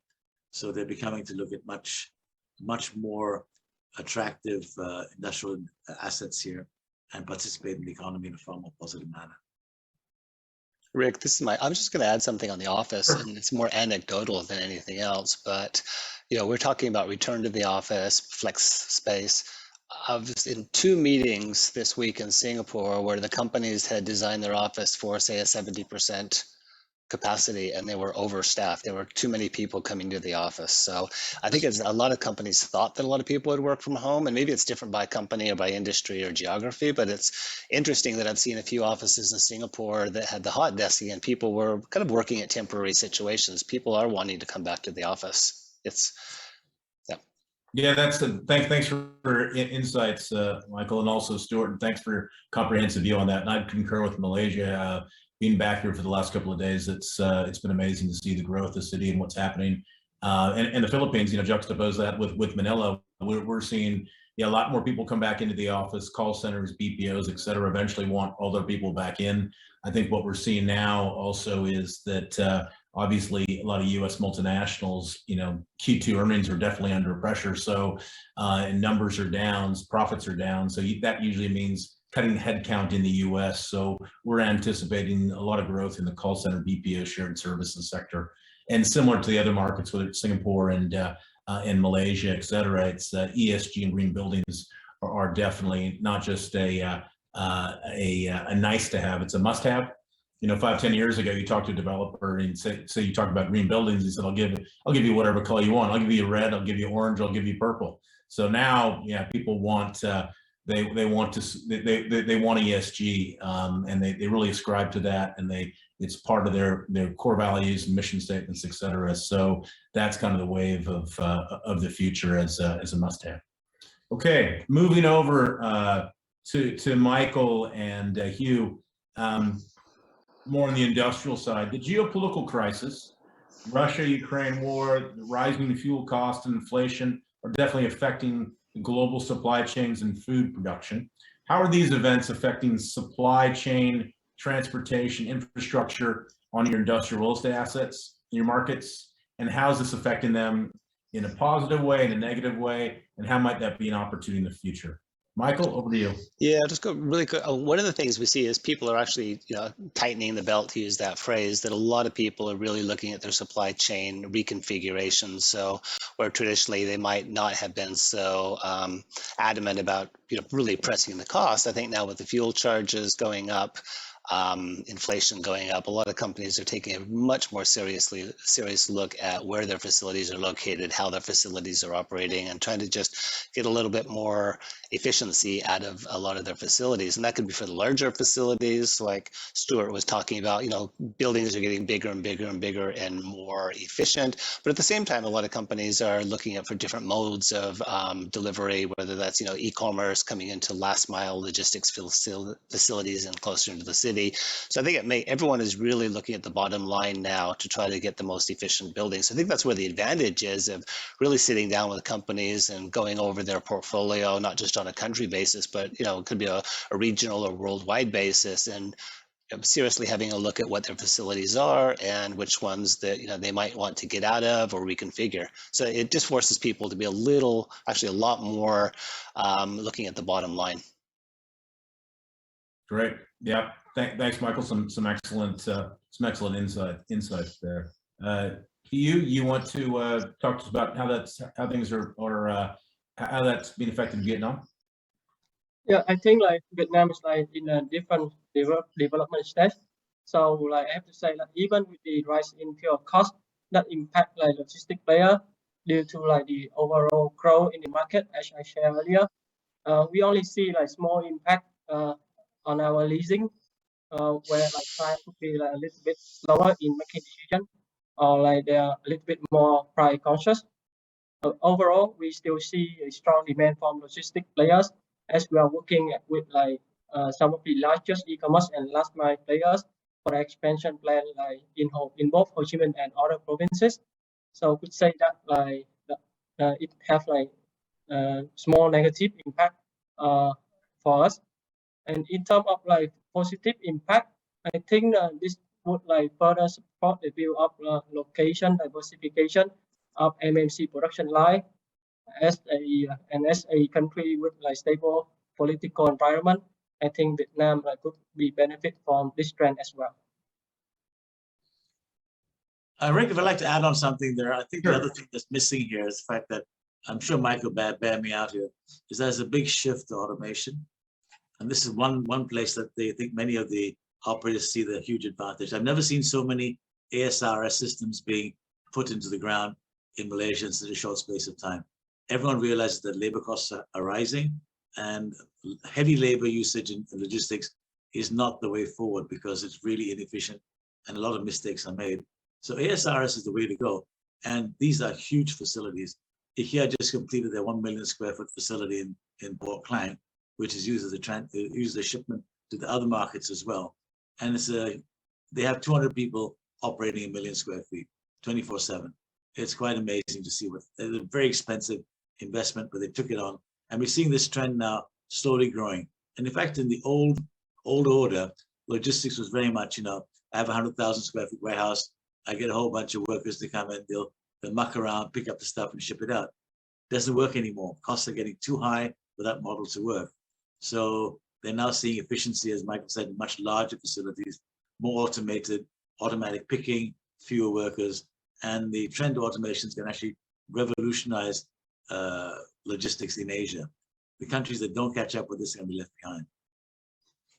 Yeah, no, some excellent points there as we see the industrial logistics sector definitely evolve. And I think with regards to, the Philippines, with regards to the geopolitical crisis and Ukraine war, et cetera, I mean, obviously things are being affected by inflation. So, but obviously some of the energy companies are doing extremely well, right? I mean, you've seen record oil prices and record earnings from some of these companies, and healthcare, you see on the expansion side. So there'll definitely be winners and definitely be losers. So, but opportunities will abound. And along that line, data centers.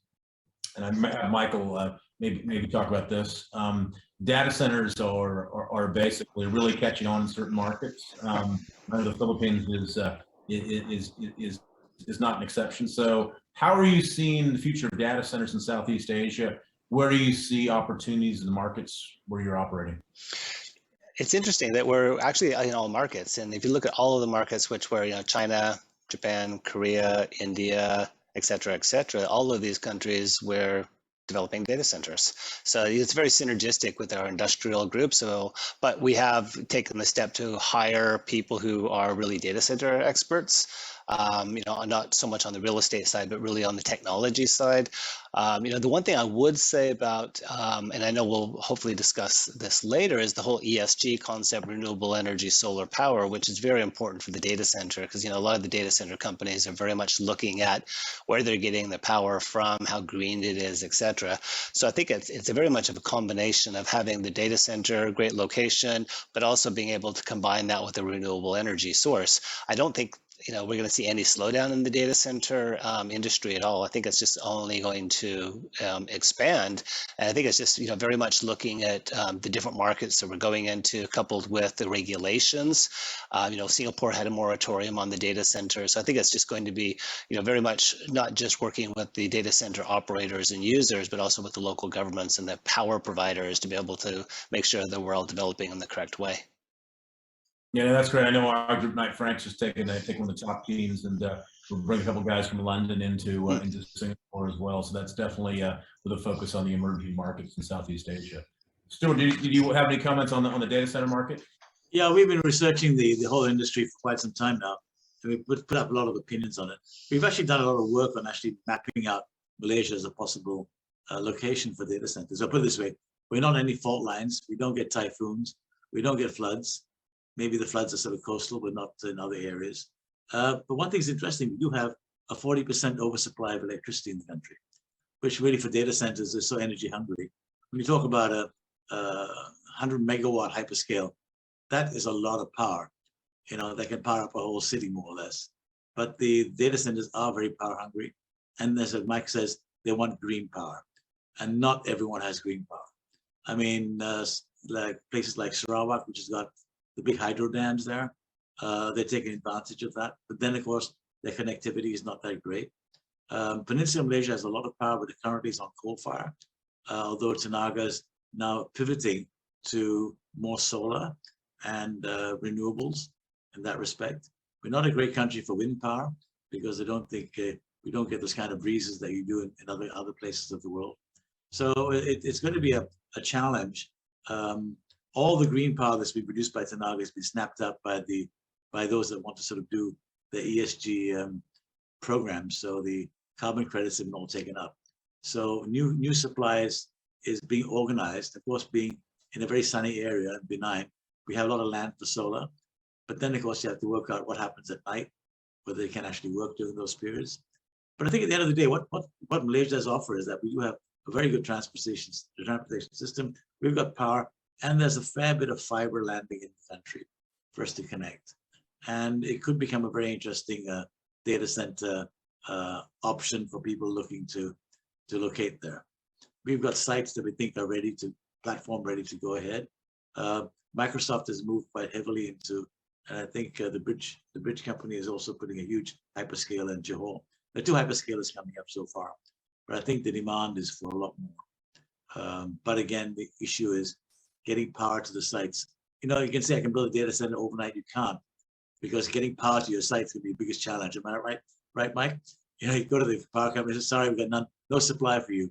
You have to take it from somewhere else. So it what really restricts the rolling out of these data centers is availability of sites that are ready to build with infrastructure in play. And much of this depends on governments to support and bring those elements to bear in the sites that they want to promote. And it's something we're working on in Malaysia. I think we're seeing some daylight there in getting the local governments to actually support the initiative of actually preparing sites for data centers. It's not a great employer, that's the only problem. It doesn't sort of bring a lot of workers to the fore, but it does bring a lot of supporting industries that actually brings a lot of tech into the country, which is a good idea.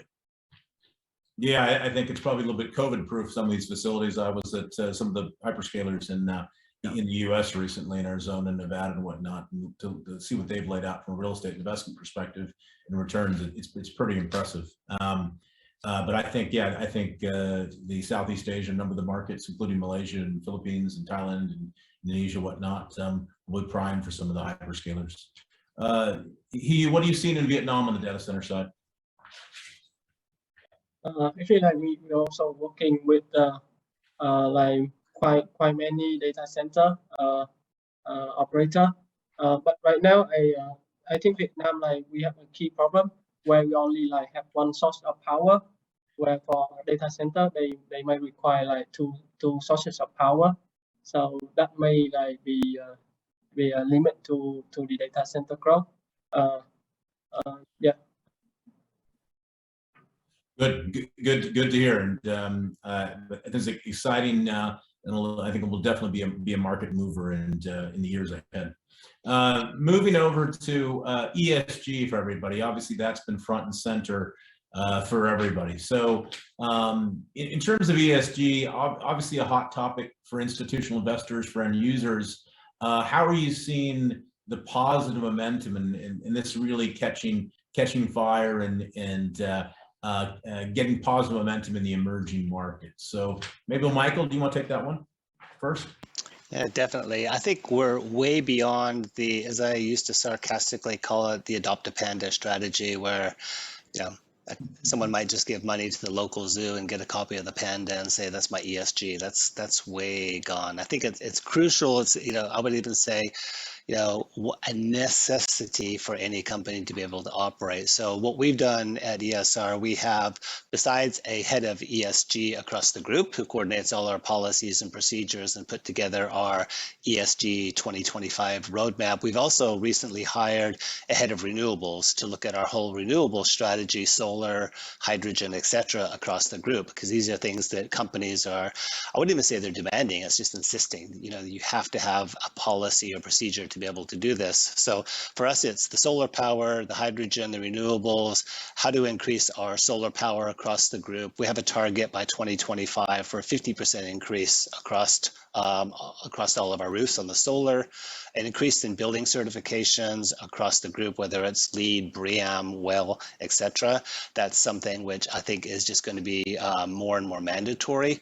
We also see a lot of customer interest coupled with that on electrical vehicle charging stations. A lot of companies might not yet use the electrical vehicles for the shorter deliveries. I think it's still sort of a chicken egg because some of the trucks don't have the longest distance, but I think more and more customers are asking us to install electric charging stations within the facility and within the park for electric vehicles and also the cars. But the other thing is to say on the ESG is a lot of people focus on the E. We also have a very strong focus on the S. The social aspect, and a lot of that is coupled with the labor shortages in a lot of markets or the ability to attract labor. So we're doing a lot of inside the facilities, inside the parks to be able to make the warehouses and the facilities nice places to work. A great example of what we do in Japan is we have daycare centers in the warehouses or adjacent to the warehouses. And and it's free for the employees. The employees can bring their children to the daycare center for free.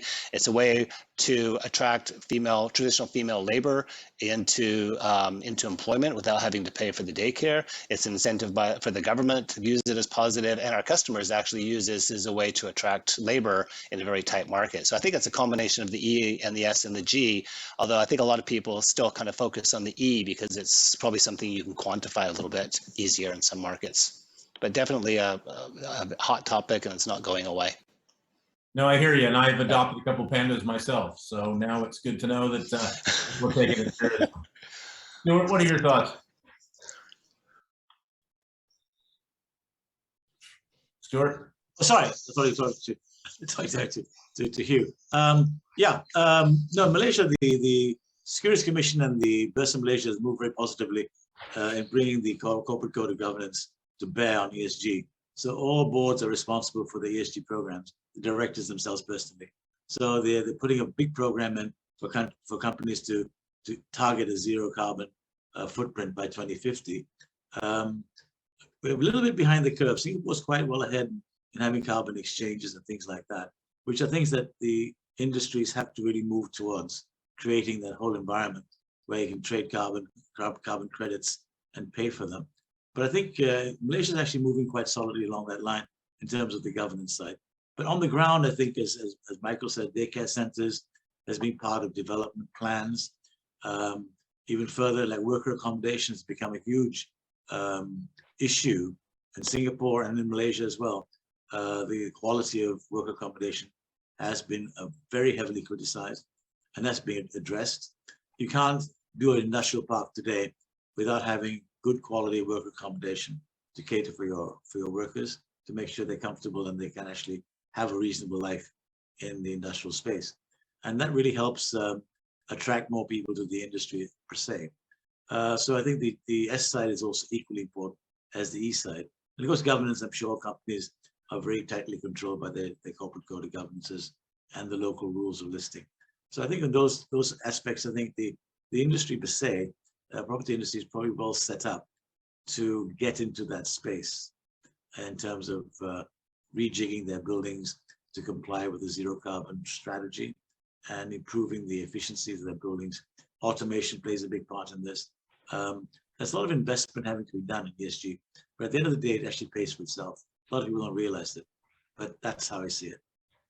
Yeah, no, excellent points. And I think, going over the years, I mean, the last 5 years, I mean, we did we worked with some developers that were investing heavily, and they were getting LEED platinum buildings, and they wanted to know what the bump would be in terms of the rents and whatnot. And at that time, we didn't know, because they were some of the first platinum buildings in the Philippines, and we estimated it might be anywhere between 15 and 30%.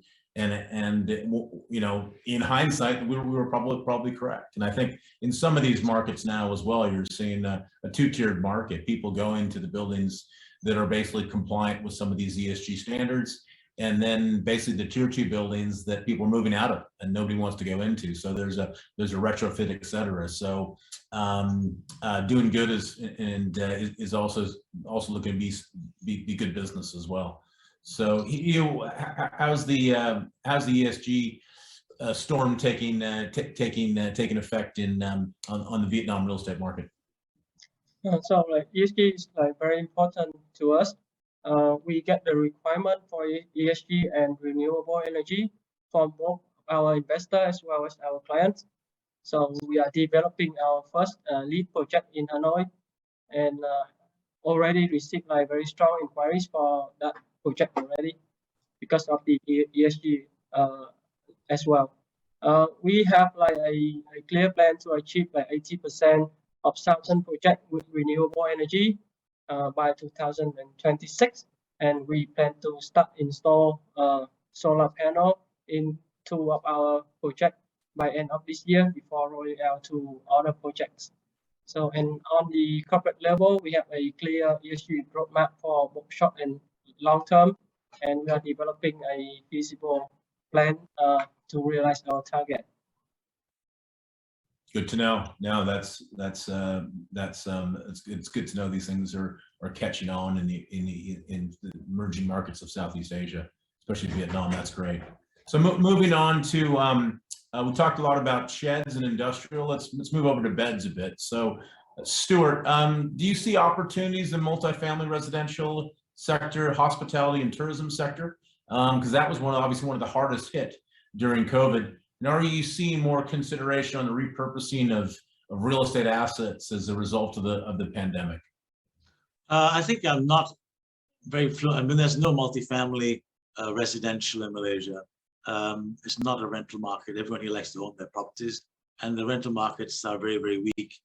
Returns are very, very poor. So it's not really a sector that people are rushing into. There are no residential REITs in Malaysia. They work much better in European countries where people actually are used to renting. People here just rent temporarily until they can afford to buy something.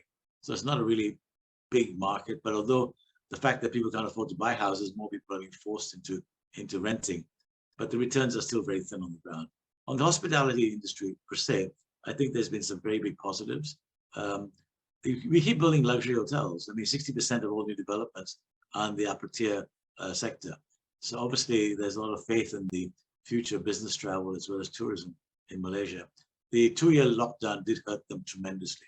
Many hotels closed and many have been put up for sale. Not sure what is going to happen to them, but the ones that actually have survived it are now enjoying very, very good occupancies, and the market is coming back. People are revenge spending in malls as well, and they're traveling a lot more. The exodus out of the country when they lifted restrictions was unbelievable. All flights were booked out of Malaysia. You couldn't get a seat in a flight to London if you tried. So everyone was trying to get the hell out of there and go back to places they've not seen for 2 or 3 years. So tourism is coming back. We see a lot of people probably coming back into our markets. We can see that starting to thrive again. And the data points to the fact that, you know, although it's taking a bit of a dip, I think rentals are slowly coming back. Room rates are starting to harden, and the price per key in hotels is also improving year on year at the moment. Stuart, this is Michael. I have a question related to residential. Do you think there's a market in Malaysia for institutional standard quality aged care? Not the advanced, but more like that middle segment, which you see like in Thailand and maybe some of the European countries? I think the one segment that actually is done quite well is not like it's aged care. Yeah. It's people who really are demented, have, you know, Parkinson's and need constant care. Their families look to find facilities that can give them around-the-clock care, which they can't do themselves in their homes. And the ones that are set to do it have done extremely well. Not a lot, but they're quietly growing in the country. They're basically taking over a lot of the old hotels that have been abandoned and converting them into those kind of usage. You know, yeah, interesting. There's been talk also about converting old shopping malls into data centers as well. If that ever works, I don't know if it will or not. I think the designs that really suit themselves, but it can happen, I guess. But yeah, aged care definitely is a market. But you know, a lot of people sort of thought that Australia was going to be the, you know, the goose that laid the golden egg, but many Malaysians went there, started up, and have failed miserably in that whole market. They think should be very profitable, but not that easy to make work. Right. So I think there are a lot of challenges and a lot of expertise is needed to jump in that market. It's very good real estate. It's how you actually structure your deals with the people moving in. So, you know, the old days, they would sort of sell everything and then give all the money to the people that look after them. And then at the end of the day, that's it. But I think that's all changed now. The new business models are evolving. I'm not too familiar with the market. I couldn't really comment on it. Cool. Thanks. Yeah, no, it's a good question. I think with regards to kind of what opportunities have been created by COVID. I know in Hong Kong we've seen a lot of hotels sold and some of those being repositioned as for co-living and whatnot, and people retrofitting the shopping malls and whatnot. So clearly some opportunities will abound post-COVID. So moving on to the next question here, in terms of M&A activity for the group, what is your outlook for mergers and acquisition activities within Southeast Asia and cross-border investments in markets such as Australia, New Zealand, Japan, China, and South Korea? So, Michael, do you want to take that one? Well, we're already very cross-market, so yeah, I think we're active in all of the markets, and we just completed a very large merger acquisition ourselves with APREA, so that was a very transformational moment for us. But you know, I think more and more, just a business of scale that, you know, a lot of companies will look to. And you see that a lot right now with the Singapore Reits. A lot of the Singaporean Reits in different sectors are expanding, buying in all through Asia, buying all through Europe. So I think that trend will continue for a diversification away from different home markets. You mentioned REITs there. I mean, what is your view on REITs? Which sectors? Which sectors do you like? And which countries do you like from a REIT perspective? Personal? Yep. I love REITs because I'm a dividend guy. You know, from a personal point of view, you know, it's, you know, I like the dividends. They have a very clear dividend policy. And it's interesting because, you know, if I compare what I see in Singapore, having lived here for 14 years back and then back to Europe. In Europe, if you ask the average man on the street what a REIT is, he has no idea. It's not a common product it's for an investor product, but it's not common. Where in Singapore, every person on the street will know what a REIT is. It's just a common part of, you know, a person's investment program. So I think the government's done really well at encouraging, you know, local moms and dads to invest in the REITs. I think that's why they're so successful here. Something which should be, you know, pushed forward in Europe, I think, too. I think, you know, I think the REIT market in Singapore and, you know, expanding into other markets is a very positive from the institutional point of view, but also from the personal household point of view as an investment product. Very stable. Yeah, no, some good points. I think I know, having lived around the world, I mean, people look at sports, and in the US they follow football and baseball and basketball, and in England they'll follow cricket and rugby and soccer. You know, you go to Hong Kong or Singapore, they follow the real estate market, right? They want to know what capital values are and what the REITs are trading at, et cetera. So, and along that line, I mean, Stuart, what are your thoughts on a couple of areas? One is the M&A activity within Southeast Asia, cross-border investments, and then the second part of that is kind of your view on REITs across Southeast Asia as well. Well, I think there are not many countries with the REIT regulations in place. I think we have Japan, we have Singapore, Malaysia, Philippines has just started very successfully. India started, but mainly with InvITs to start with, and just one major REIT. Huge market. China's playing, is basically testing the market for REITs. That's going to be a huge market when it actually takes off. So I think there's a lot of opportunities within the REIT space to be able to, you see, when you talk about cross-border, sometimes acquiring assets in other countries may not be the way to go, but acquiring REIT shares that are giving you yields, you get away from all the issues of trying to get your dividends sorted out and pay the tax and have woofies and all kinds of structures. It's a very expensive exercise to buy cross-border. I'm sure Mike will bear me out there. Japan's like a nightmare with their regulations. China probably no easier. They make it very difficult. Malaysia's quite open. Singapore's very open. Australia's very open. Those markets do well. Philippines has a ownership issue, but I'm not sure how you're getting around it. someone said to me that, one way of actually working that ownership structure was basically to lease land, not buy it. And that gets over the freehold title is held by the owner, and he just sells a lease. I'm not sure if that affects the ownership, 60% local ownership structure in the Philippines, Rick. Maybe you can comment on that. Because that really opened up that market. Yeah, no, I mean, it's we've had a lot of institutional investors come in, and it's a long-term leasehold on the land, and they own the building and the capex. So that's tended to work pretty well. So I think having worked in markets like Hong Kong where leasehold is pretty acceptable and pretty clear. So, but yeah, I think we've seen some major institutional investors, whether it's the Citibanks or the Apollos of the world, enter and exit on similar structures. So, but people have been okay with that. So I think that will continue as well. And I think with regards to REITs in the Philippines, yeah, I mean, it's, when we're working a lot in terms of the early days with APREA and the team on lobbying for REITs. We talked about some of the people that influencers that it needed to be done because it was a democratization of the property market. Your man in the street, Joe Sixpack, was able to invest along with the Taipans and some of the high net worth individuals. So and long may that continue. So I think that is a positive trend, and we've seen REITs come in and the ability to pay out dividends, the ability to recycle capital. So it's and I think also as the markets pick up again, and obviously REITs are accretive, so that will be good for the markets in general. So it's been a positive experience for the Philippines. I think, as Michael said, scale is so important, Rick. In terms of these exercises. I mean, the moment that they combined with ARA, I think it became the third largest propco, industrial propco in the world. You sort of rocketed up the list completely, and that just transforms the way you do business. That's good. Cross-border, I'm still struggling with that because I really got to see how the cash flows work and how that taxation works and all those other restrictions that you do face moving across.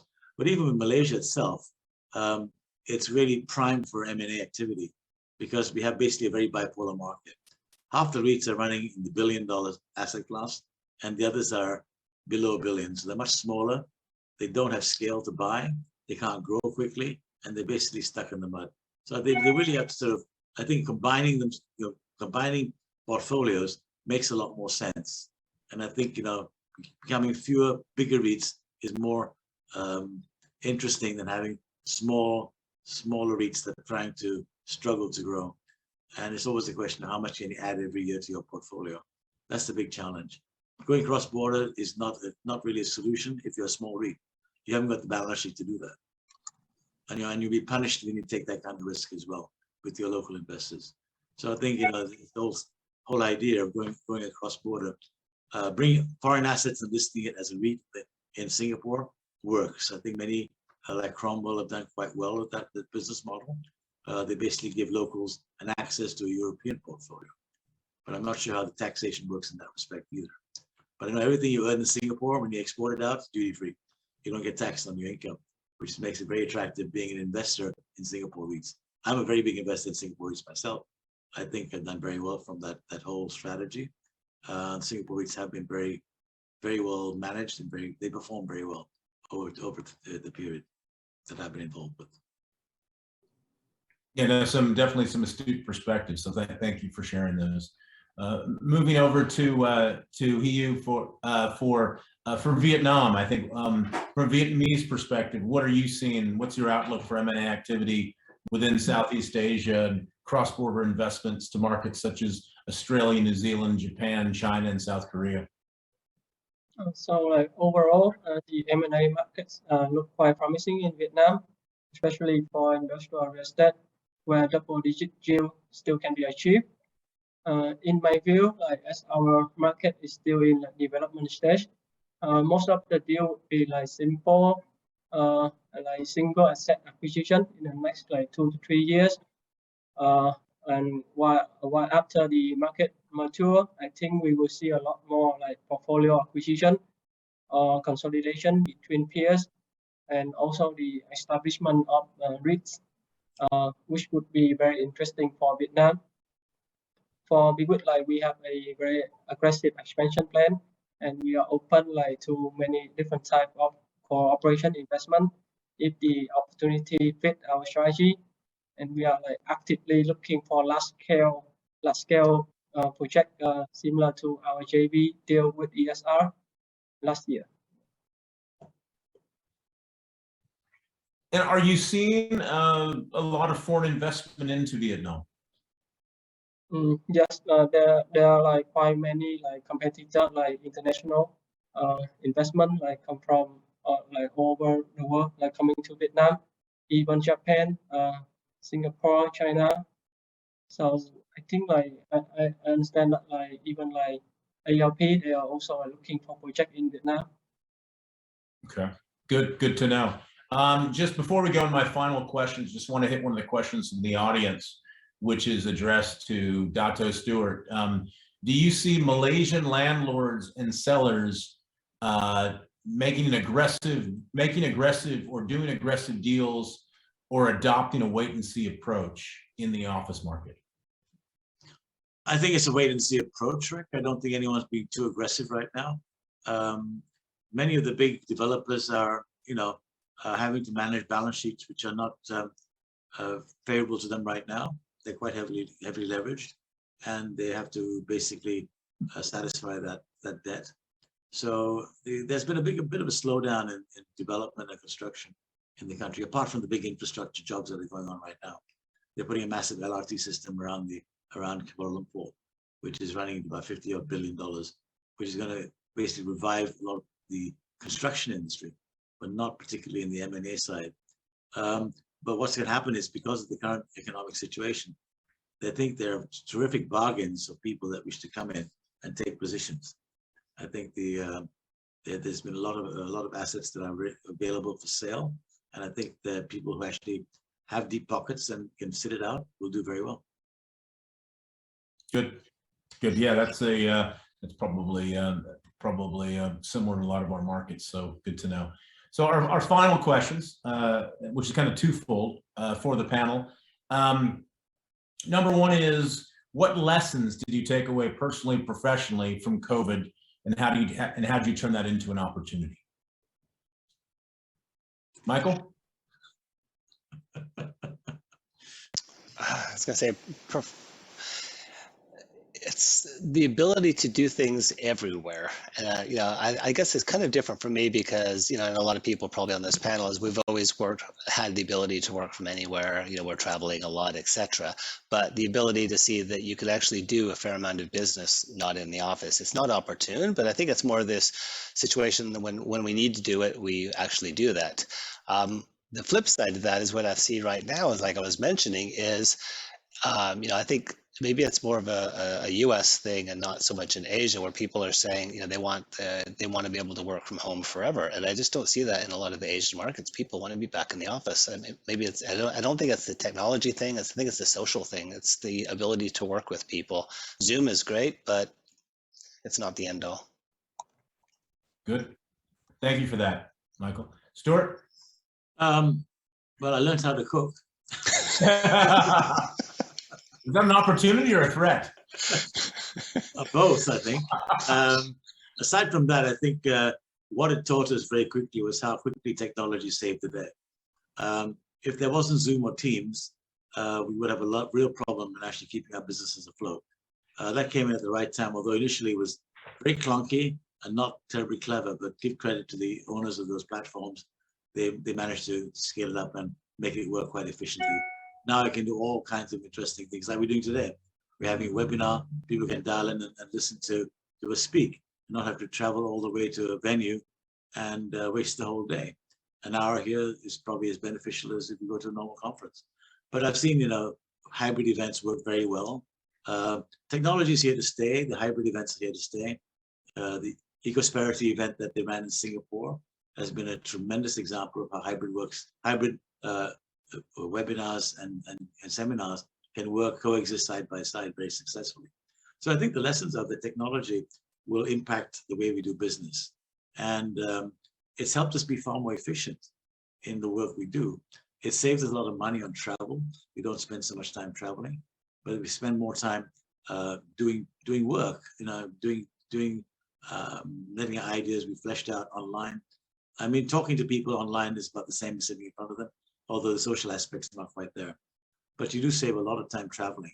I mean, if you had to go to London to meet somebody, it's a long process. I'm having a call with someone in London tonight, and I might have had to travel there to see them before, but we can manage to do that business without that happening. It's only when they want to come and view businesses here or view assets, that's when the physical travel comes into play. So I think, yes, it's been, the whole business models have been changed upside down. The whole world's been turned on its head. As I say, in the States, people are very reluctant to go back to the office. In Malaysia, the hybrid working is still fairly well favored.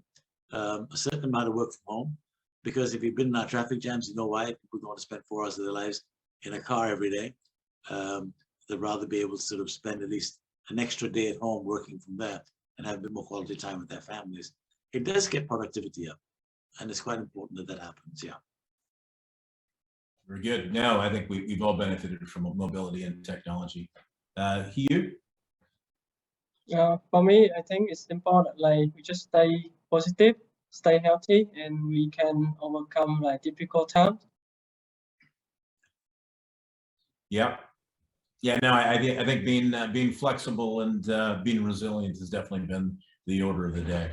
And our final question, where are you putting your own money? In what asset classes and why? And what's the best real estate advice from an investment perspective you've ever received? Stuart?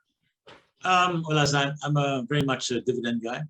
I always believe in real assets. I don't invest in Bitcoin. Okay, so I won't bring that up in this conversation because although the interesting trends is the tokenization of real estate is a subject matter that will come into discussion at some point in time, there will be a shift to blockchain in a lot of transactional stuff. We can see that happening as a trend in the future. But investing in things like that at the moment, probably off the table until proper regulatory systems can be put into place. But my own thinking is from an investment point of view, it's mainly the Reits sector, dividend sector, solid banks would be one of those, energy companies to a certain extent. What I call the staples, basically telcos, power, banks, and REITs. They're the 4 main pillars I would invest in at this point in time. They all are dividend stocks. They're quite generous with their dividends as well. So in the which asset sector, I think that I'll take a punt on retail, giving them a tick up that they might bounce back because they've been very heavily sold down. Their asset values are good.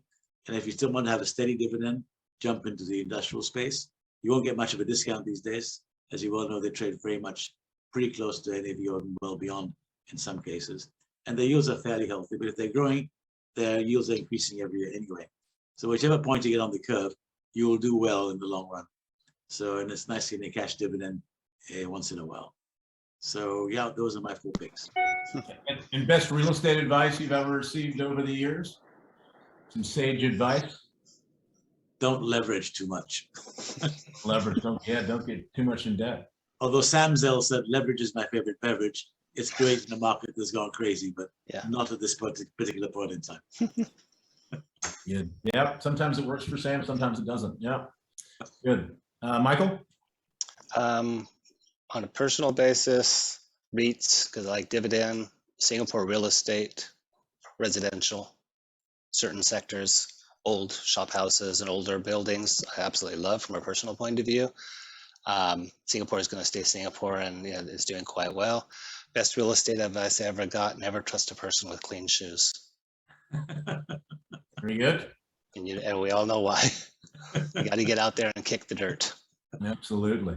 Okay. Because it's interesting. You talked about alternative asset class. I was with some of my college age sons and some of their friends, and they'd made at that time about 3 months ago, they made a lot of money through NFTs, and I was asking, where are you gonna, you made your money in NFTs, where are you gonna put it? And he goes, I said, real estate, solid asset class. I said, no. We're putting it in a more secure asset class like crypto. So now they're asking about real estate. So seeing how quickly things evolve. So crash and burn. What's your what assets sectors do you like, and what's some of the best advice you've received from a real estate investment perspective? So I think definitely like industrial real estate, because especially like in Vietnam, because it's the fast-growing industry on the back of strong e-commerce and API growth. And I think on the advice, I think that I shouldn't invest in something I do not thoroughly understand. Very good. Very good. Yeah, and just for me, from a Philippine perspective, I mean, obviously you've seen the world turn on its head, but no, Philippines, I mean, obviously the industrial sector's been hot, and that will continue to do well, and we're bullish on Reits. I think the certain parts of the residential sector were resilient. Surprisingly, some of the secondary home markets in the mountains or along the coast did very well. Retail got hit hard, but there's an opportunity now for groups to come in and reposition, because that had been a very strong sector for years.